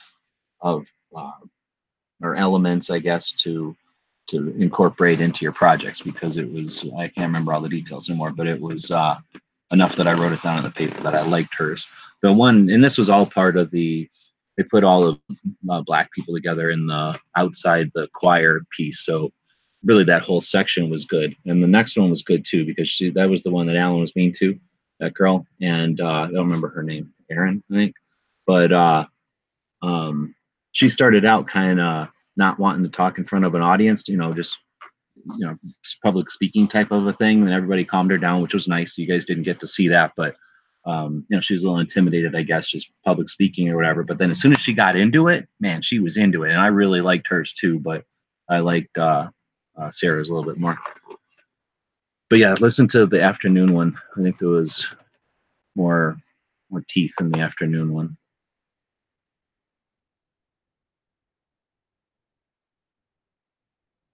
What Tulsa bombing? Well, and Matt would have made fun of the Tulsa bombing, is unfortunately the case, though. So it was Kevin, I believe, he was up after Sarah and the other girl, and they had just done excellent, addresses. So he said he was going to abbreviate his, since he was going to touch on some of the stuff they talked on anyway. And then he talked about was he talking about Missouri? He was talking about talking to a group of 2A people. He was invited to talk to a group in St. Louis, St. Louis. And then so he said something to the effect of, he said, hey, what does everybody say when I say 1776? And everybody goes, yay, or whatever. And then he said, I forget whatever dates he picked. And then he picked, what, 1910? And the idea there was that everybody, was like, well, but that was 1910. But it was a time when I guess a place in Tulsa had been like a self-sufficient black community, and a bunch of white people decided to tear it down, burned it down or some shit. And the police were involved, and the people that were just racist or what. And to be completely unaware is one thing, which I am, and I'm sure a bunch of people. I've never heard of that before. At least it's not brought up. If it's embarrassment or if it's ignorance or if it's just unawareness, whatever, I've never heard of it. But I thought it was insightful because, by understanding that not everyone interprets the same things the same way. And I guess that was leading from the whole idea that there was I don't want to call it persistent, but there was a couple of times that it was brought up that when you bring when a position is made that the Second Amendment is necessary because of resistance of tyranny from England, or that there's some sort of special significance to the Second Amendment because that keeps us, free from the tyranny of the English rule, that had very little interest, or it has less, I guess, it has less traction with somebody who at the time, or the ancestors at the time, were not considered human beings and weren't protected by the Second Amendment. And to not be unaware of that and not to use that argument that the Second Amendment is for all of us to people who may not believe that or may not, feel the same way. So anyway, I thought those were, or that was Kevin's thing, was with the 1776, and he had talked to. I honestly, I'm tired, and there was so much stuff said. I'm glad we recorded it because I'd like to go back and listen to his again. But I was inspired whenever he said he basically said something to the effect of, if you've got an audience and one of the things I'll always say, if you've got an audience, what do you have your audience for? What are we doing this for? If you've got an audience, let me talk to them, because we as big fat white guys only have so much we can say. We only have a position that the big fat white guy is going to have. So if we're going to have these giant audiences, then share them with people who aren't big fat white guys, so that the reach can get out there, and so that the what were they saying? Like the person who delivers the message becomes part of the message, or becomes part of the meaning of that message, if that's the way to say it.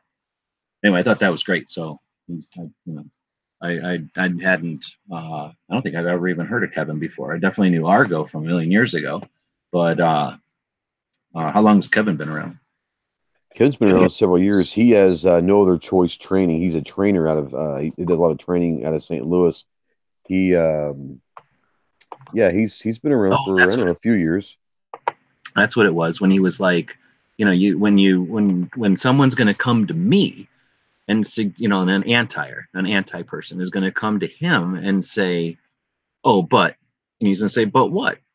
Oh, but the violence. He's like, it's not the violence. It's the community or whatever his, oh shit, I'm trying to use his analogy and I can't remember verbatim, but he was like, it's not the violence. And here's an answer to your suggestion that it's about the violence.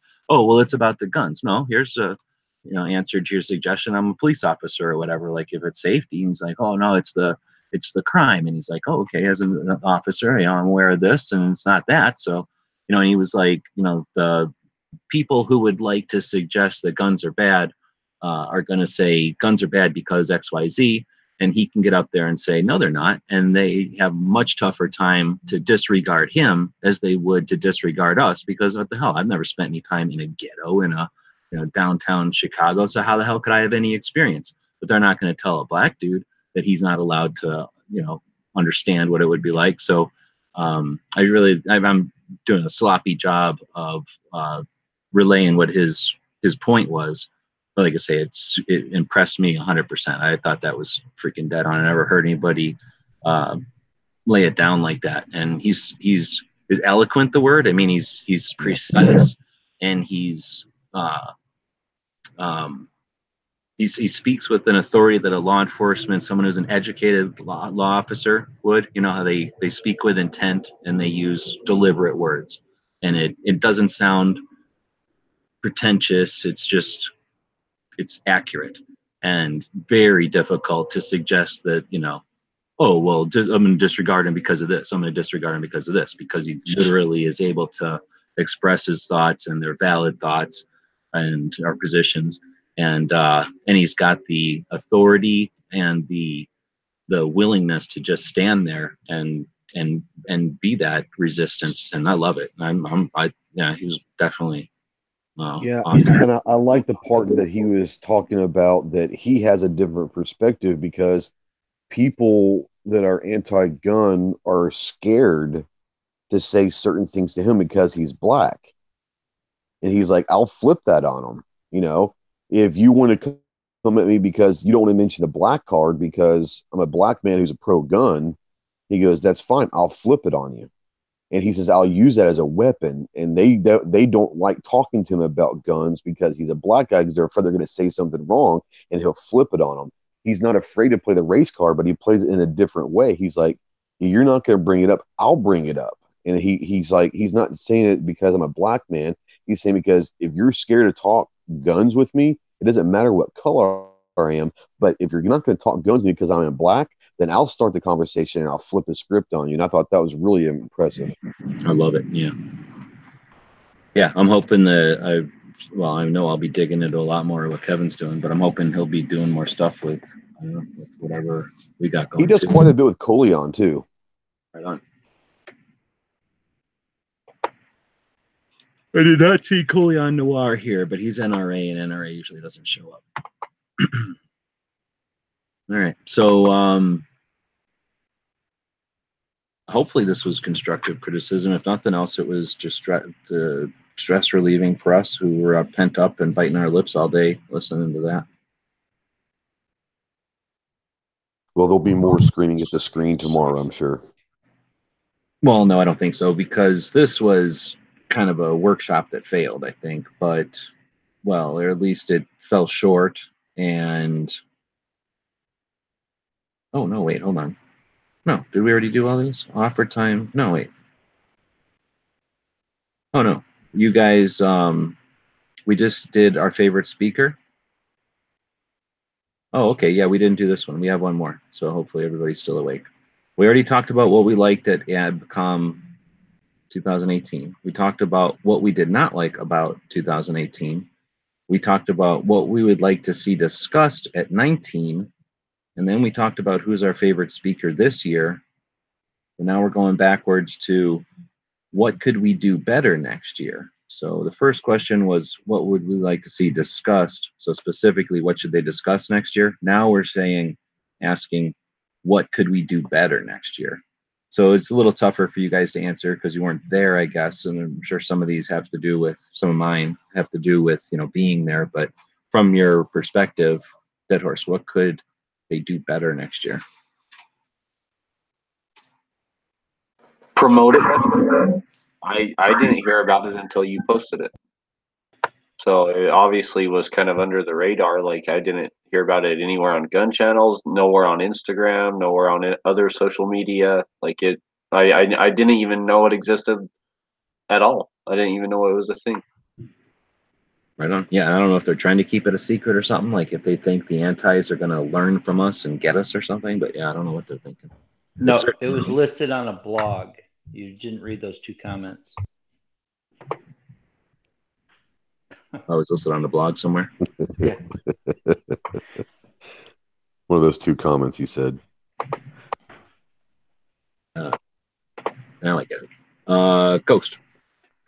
Honestly, I wish it would be more welcoming to maybe have people that may have not have been scheduled to speak, but give maybe half an hour to, give 2 or 3 minutes to people that are there that weren't invited to speak, to sit there and say, anybody else have anything they want to share?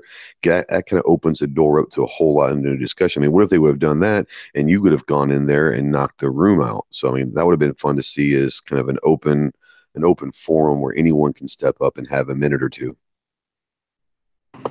Right on. I think in addition to that, having some sort of a better laid out curriculum or whatever it's called, structure for the day would allow us, especially if they had a freaking Google form. Of course, they can't use something as simple as a Google form, which is free and super easy to install onto their website or anything.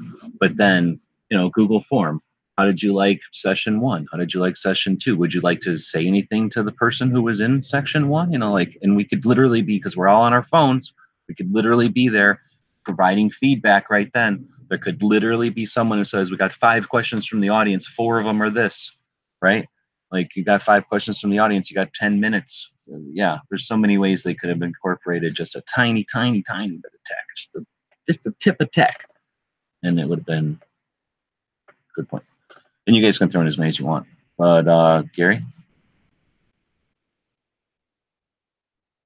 Sorry about that. To me, I would like to see some bigger names be part of that conference. Some of the people we know that are part of the visible 2A community who are effective communicators and, people who turn a lot of heads and convince and, reach a lot of people. Try to get them in there and value their input also, because I think as much as we can learn from them, they could learn from us too. That's a super good point. I'm going to take a second and ask, does anyone know anyone on that panel today? I know Kevin. That's the only one that I've ever heard of or knew. But like Alan Corwin, I know him because I'm in Arizona and he's mean to me. But I've known him for a million years. That Wortman, the guy who was like, well, the integrity in journalism, and that guy who talks with a weird cadence, like that guy. Oh, was that the guy that was, I thought was Walter Cronkite? Yeah, that's when I went and smoked cigarettes. It's the same speech. Yeah. But anyway, I've heard of that guy before because I've read his, I've seen his name on books or whatever. But yeah, except for the people who I listen to their podcasts, I can't imagine anybody knew anybody. And it's not like those people aren't there. They're definitely there. So that's a good point. Well, I think to go along with what Gary says, and I'm not going to say him exactly, but someone like Yankee, who would have blown the roof off of that place because he is a self-proclaimed liberal, but he's also pro-gun. That would have given a whole different perspective to a lot of those people in that room. Honestly, though, I hear what you're saying, but I know Yankee too much, and he would not have done. Number one, he wouldn't go because he just isn't that way. And number two, if he did for some reason want to go there, it would become a back and forth bicker event. And those people can't handle that. They don't know how to do that at all, let alone with Yankee. That's like taking them and throwing them in the sharks right away. They don't even know how to swim barely. So after a few years, I think it would be great to have Yankee there. Once those people all have some foot under them, but those people don't know that YouTube can be on a phone. So, you know what I mean? I think Yankee's like too much for him. Oh, And yeah. like, And I'm not saying necessarily Yankee himself, but someone like Yankee that would bring a different perspective.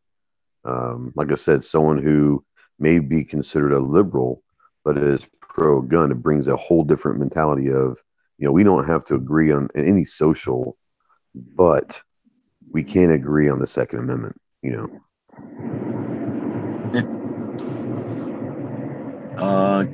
Which way are we going? Gary? I'm sorry? I think it's me. I think Gary already went. Gary was just went. Oh, David jumped in. I'm like, all of a sudden there's a rabbit in here. It's not me. Patriot.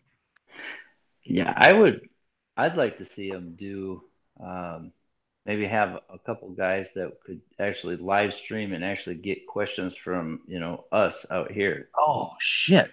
It's not like the one guy that spoke about it said, oh yeah, it's like getting 4 or 5 guys in a room. No, maybe for him with his 2 comments or something, but you get a couple guys that actually have some kind of following, and I don't know. It would seem kind of nice to be able to field some kind of questions from the actual people out here reading. No, that's brilliant. And they're sitting there the whole first time they were podcast or streaming it, so they obviously were streaming it to a channel, even if it was a hidden YouTube group. Somebody was in that hidden. I hope somebody was in that hidden YouTube group. But yeah, I think the reason they didn't is because they don't do live. They don't know what live is. They can throw shit out there and then come back later and watch what happened, but they don't understand streaming and being an interactive thing. So I think they just didn't even think about it. I bet. Just with that one guy that brought up streaming and said, "Oh, it's just like a couple guys sitting in a room talking together." That Well, I find that offensive since we're a bunch of dudes sitting in a room together.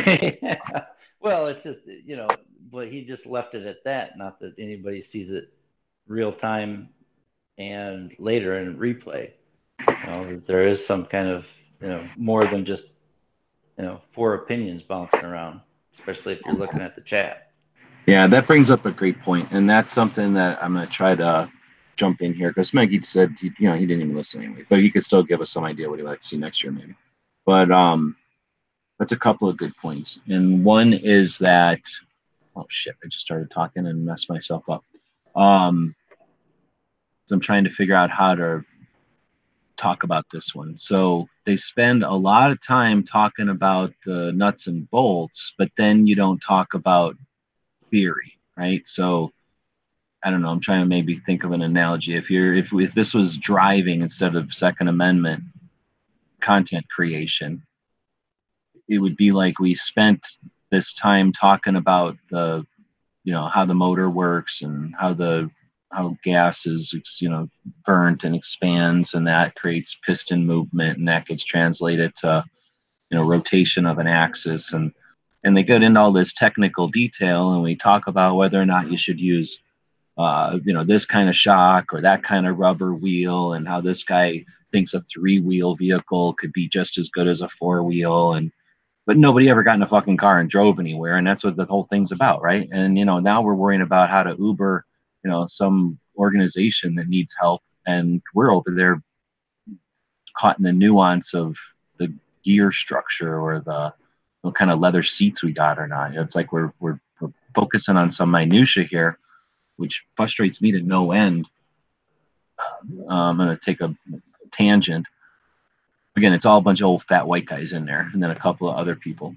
And for the most part, you talk to them like, did you hear their stuff about the tweets, Twitter? They think it's the funniest thing in the world to make fun of Twitter. I fucking hate Twitter as much as anybody else out there, but I'm not going to waste my own life sitting around making fun of Twitter, for crying out loud. Ignore it or get the hell out of there or master it.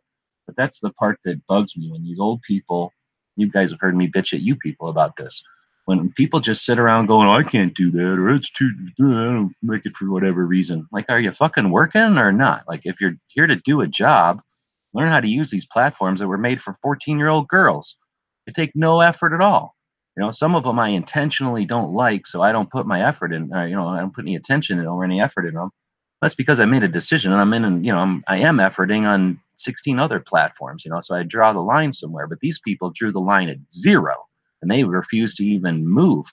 And we're going to die. We will lose the Second Amendment if everyone decided that the internet's just for kids, and it's too difficult to learn what a freaking kid can do. It's not like we're asking them to play video games where they have to wiggle their thumbs and have hand coordination or some sort of like knowledge of how a maze works or something. We're talking about how to log on to a thing. And these are the same people who will bitch and complain that they don't know how to work a computer while they're reading their email every day. And if I hear one of them fuckers talk about Facebook more, that's the most complicated, stupid looking, inconsistent fucking platform of all the platforms. And I suspect maybe they just use that Facebook and they think all the other ones must be worse when they're actually on the fucking worst one, right? But it drives me nuts when they sit around saying how, we can't do this, we can't do that. Come on, then pay somebody. Pay a 14-year-old kid, because that's what these platforms are made for. And you're just admitting how weak you are if you can't take the effort to learn an afternoon how to work the fucking thing, then spend 2 weeks playing with it, and you'll be a fucking master of it. All right, took a tangent there. Smeggy, do you want to throw anything in? What they could do better next year? Not really. More, I kind of touched on it the first time of saying make it more of an open structure, at least half of it as a workshop, panelist question and answer, where it's more of just a discussion between all the different people instead of like one person at a time kind of thing. So format change is what I would like to see different next year. Sorry, I'm reading Dano's text. I heard you say format change, but I was yawning. I was reading his text. What was that again? Change the format to what?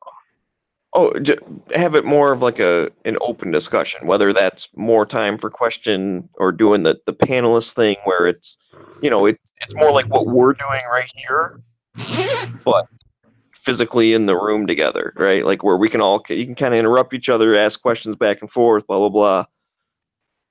And maybe just for half of it or whatever, but I think that's more useful than just listening to speeches. Well said. Yeah, I think I agree. Well, I think something else we need to touch on also is you've got the social media there, but they seem to have forgotten why you're there. And you kind of started touching on it, but the Second Amendment was not a focal point on what their discussions were. It was different ways of getting it, but there was nothing really talked about the Second Amendment. Or more importantly, the midterm elections and what are important elements that not only, we should be honing our skills on these tools so that we can do something. And what is that? What are we doing? Right? Like, what is it that we're trying to not just acquire these audiences, but learn these platforms for? Like, what's the message? Exactly. So, Dave, or it's Maggie, do you have any others? No, that's it. All right. So, David, I think I mistakenly called your fat cat there a rabbit because it looked like a rabbit to me at first glance. Yeah, it's okay. My cat is very fat. All right. But it also looks fluffier than this dog over here. I don't know about Marshmallow. She's pretty fluffy. But did you get a chance to listen to any of it today? A little bit, hit or miss, not a whole lot. Did you want to throw anything in there for what they could do better next year?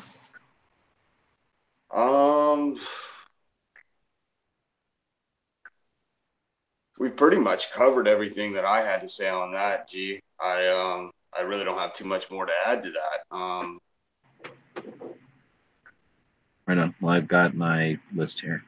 First, I'm going to go to Dano's interrupting text here. He says, FYI for your current daily gun show. So now it's my current daily gun show, even though he's been a host for a long time. He just refuses to jump in on either the link I sent him on his phone or the link on Gun Channels. The Gun Rights Policy Conference will be broadcast live on Wind out of Chicago. I don't know what Wind is, but I'm guessing it might be a radio station. I believe they have an internet listen live ability on their website. So check it out for all day Saturday and half of Sunday. So that's cool. So it sounds like they're broadcasting on maybe a local radio show or a radio station. Unless that's something else. I don't know if it's a typo or if it's, I don't know what live on Wind out of Chicago means. But thanks, Dano. So it sounds like in addition to the Polite Society podcast, and then here's another thing. It's not polite, like the word polite, or what is it?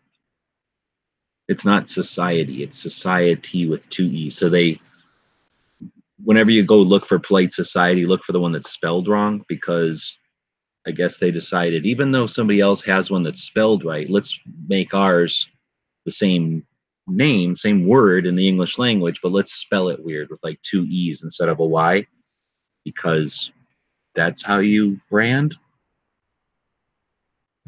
So Polite Society podcast will broadcast it, and then it looks like Dano is mentioning something about the Wind also broadcasting. All right, what could we do better next year? Number one, invite people who are two-way media of all sorts. I mentioned that above, but they only had bloggers here today. They didn't even have podcasters, in my opinion. They had people who are semi-professional podcasters. They did not have like regular old people, and they certainly didn't have high-end podcasters either. Number two, offer insight or comments on the agenda. This seemed like we dropped the ball here on an important year. So offer insight or comments on the agenda. I think I probably meant the agenda of the actual gun rights policy conference, but I didn't make it clear in here. But I did say this sounds like we dropped the ball here this year on an important year. And again, it's the midterm elections, Trump.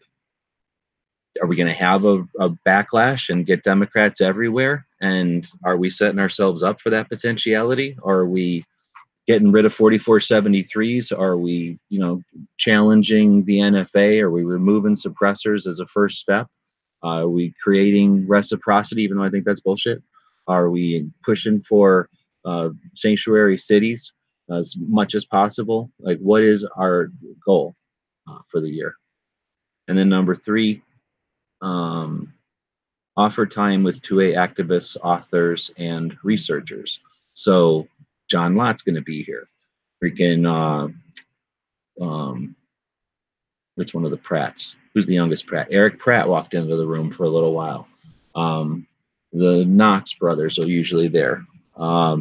Charles Heller, freaking, he's upstairs working on the soundboard or whatever, but he's been a radio show host for 21 years, and we didn't have a radio show person in there. We just had a bunch of podcasters. Is radio not a media?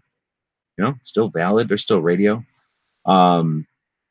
The activists themselves, why isn't Alan Gottlieb down there giving us some inspirational story about how he was 24 years old? He created the Citizens Committee for the Right to Keep and Bear Arms, which then he created the Second Amendment Foundation. So at 24 years old in 1971, he started what we're now in a 33rd year of meeting on this conference. Let's talk to him.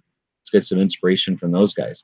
Or maybe, like somebody mentioned earlier, the social media guy social media person for Second Amendment Foundation, or for Gun Owners of America, or for JPFO. Let's talk to the JPFO printing guy. I don't want to listen to Alan Corwin mansplain to me how he wrote books and how he made multi-millions of dollars writing books. He had to make that clear to everybody. He's made multi-millions of dollars selling books.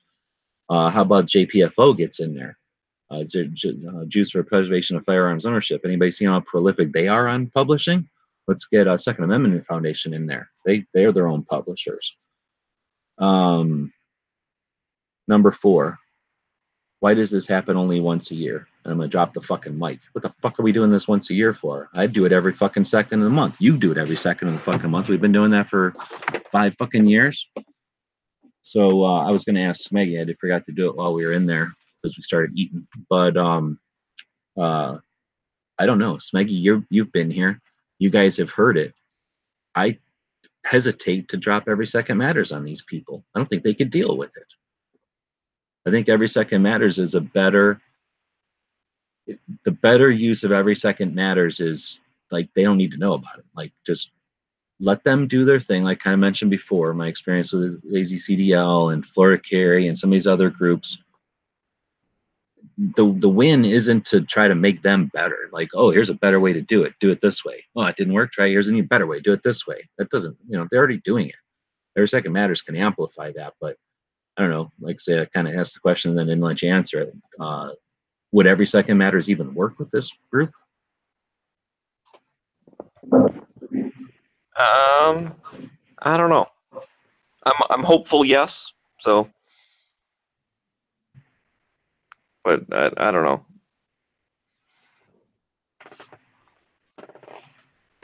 I think a lot of the people that were on the panel, or whatever you want to call it today, on the speaking list, were more enthralled about their projects. God forbid they put their own projects down for a day and make it about the community and about the Second Amendment instead of their own projects. Yeah, I guess as far as the people here, and that's maybe I'll get a better feel like tomorrow and stuff too, as far as, how many more people are just here to listen and are activists, because those are the people I would want on Every Second Matters. We've talked about it before. If we get, one person in each state, okay, you're in charge of that state. Like, make sure you post all your stuff on there or whatever. It'd be filled out in no time. So I don't know. I guess it's the difference between the mix of, people that are willing to do some work but aren't necessarily like part of a group or whatnot, versus just, like the people from Second Amendment Foundation and stuff like that. Like, we don't need them posting on there, although that'd be kind of cool. We just need someone who gets their newsletter and then decides to post it on there. And that can just be a regular, average person. Yeah.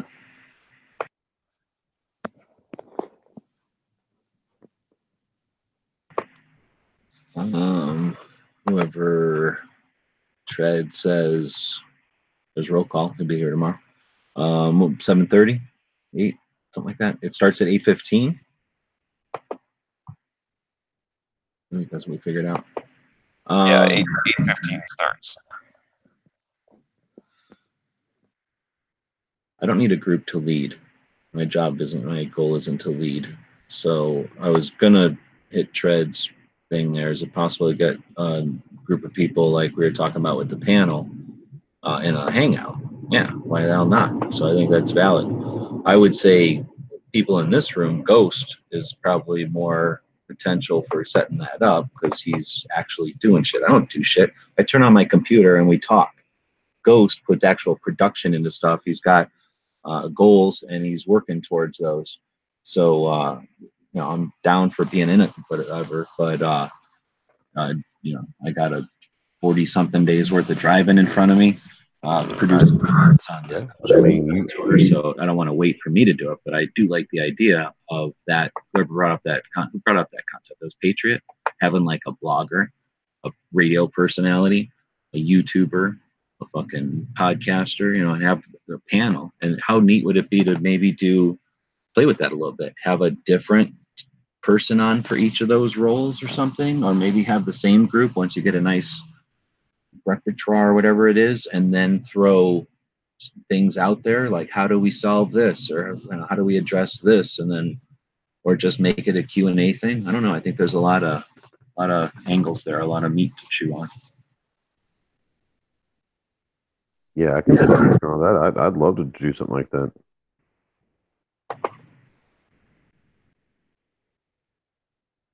Let's see.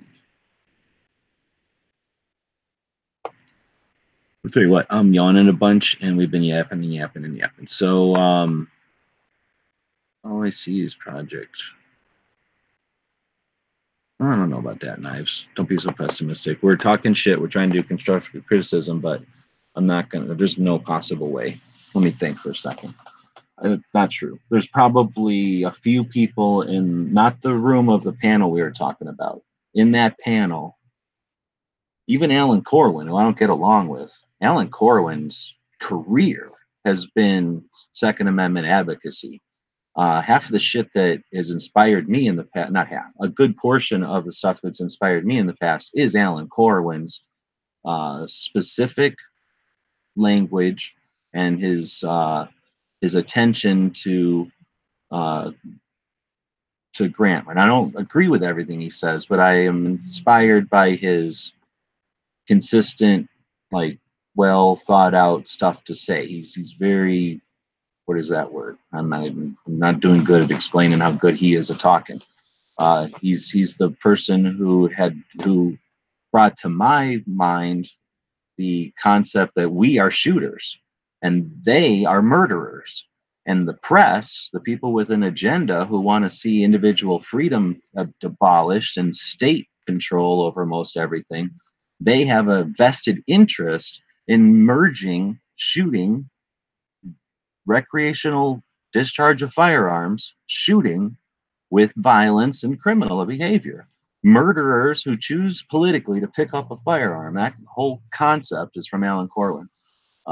He also talks about lots of stuff, but he's also, for everything he says that's good, he has crazy off the wall stuff. So good for him. We don't have to agree on everything, but even the person I agree with least in that room, I wouldn't for a moment suspect that he's not dedicated completely to the Second Amendment. We don't all agree for the Second Amendment for the same reasons, but he's definitely 100% pro Second Amendment. He might make millions of bucks, but it's on Second Amendment books for Second Amendment people, and he's not just writing, garbage. He's writing easy to read, insightful, useful books. So I can't think of anybody in that room that was just there for the money. And I know that's not what you're saying, Knives, but I don't want anybody to listen to this and think that we're just bitching because, you know, we're jealous, or we're bitching because we think we can do it better, or just bitching. We're trying to offer constructive criticism, I think, out of frustration, because we're all sick of doing the same fucking thing year after year after year. And we got a midterm election coming up.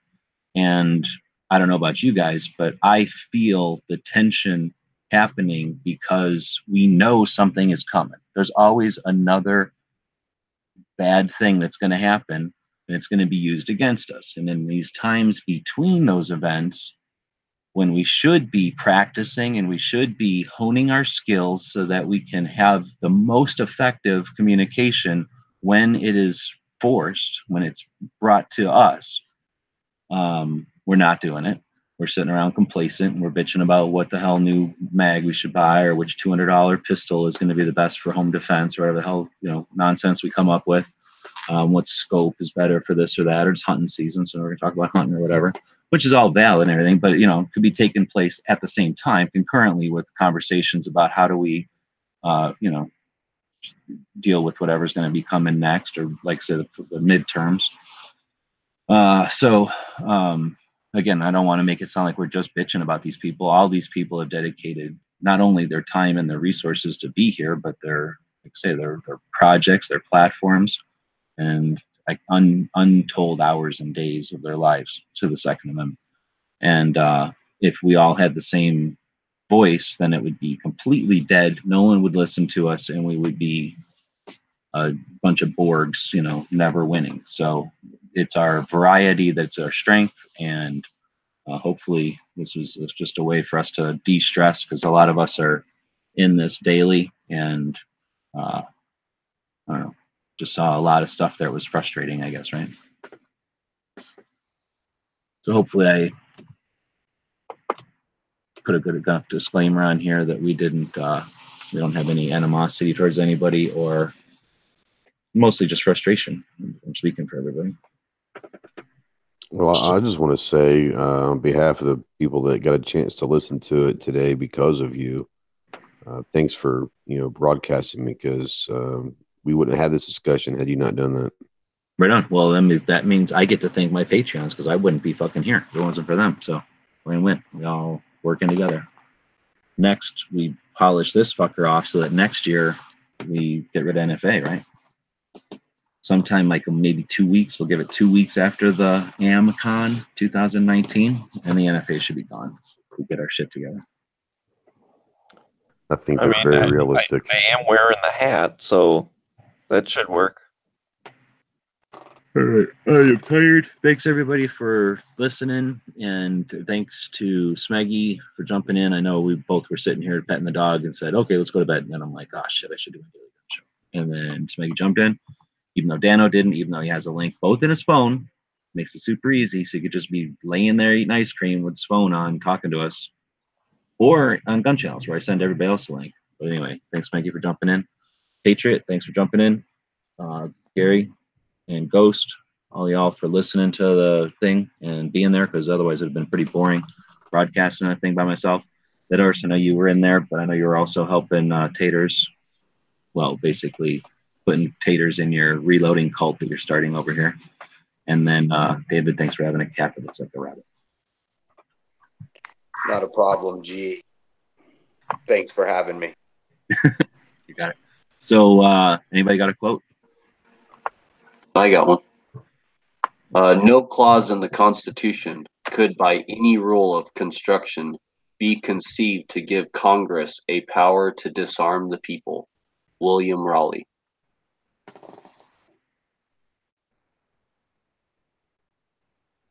Sounds good, but my phone is being weird, so I'll eventually have this queued up. I hope. The guys and gals of gunwebsites.com encourage you to take a CCW class every year, practice at least once a month, and carry every day. Thanks for watching gunwebsites.com. Oh, and I'll just mention unprecedented thing at the end of the show. 8 designs are over at the patch manufacturers. I still got to do 2 more, but I did get 8 of them in before the 22nd, like I had hoped. we'll have the other 2 in. It just I wasn't able to do it because of the stupid ball joints. I'm blaming the ball joints. But 8 of them are in. 10-inch long lever action to go with the revolvers. New van that's going to go, grill to grill with the old van patch. 5 different flavors of gun channels Ranger eyes, 1-inch by 1-inch G's. We'll do green and black, blue and black. No, yeah. Blue and glow in the dark, black and glow in the dark. What was the other color? Green and black, pink and black, orange and black. I think that's how they went down. Anyway, all 5 of those coming. Bacon pancake patch coming. Cherries against the wall, first in a series, and 8 of them. I'm forgetting some. Anyway, thanks again to everybody who participated in that. Stay tuned for those over on the your websites thing when you get back. And again, thanks to all the Patreons that make travel like this possible.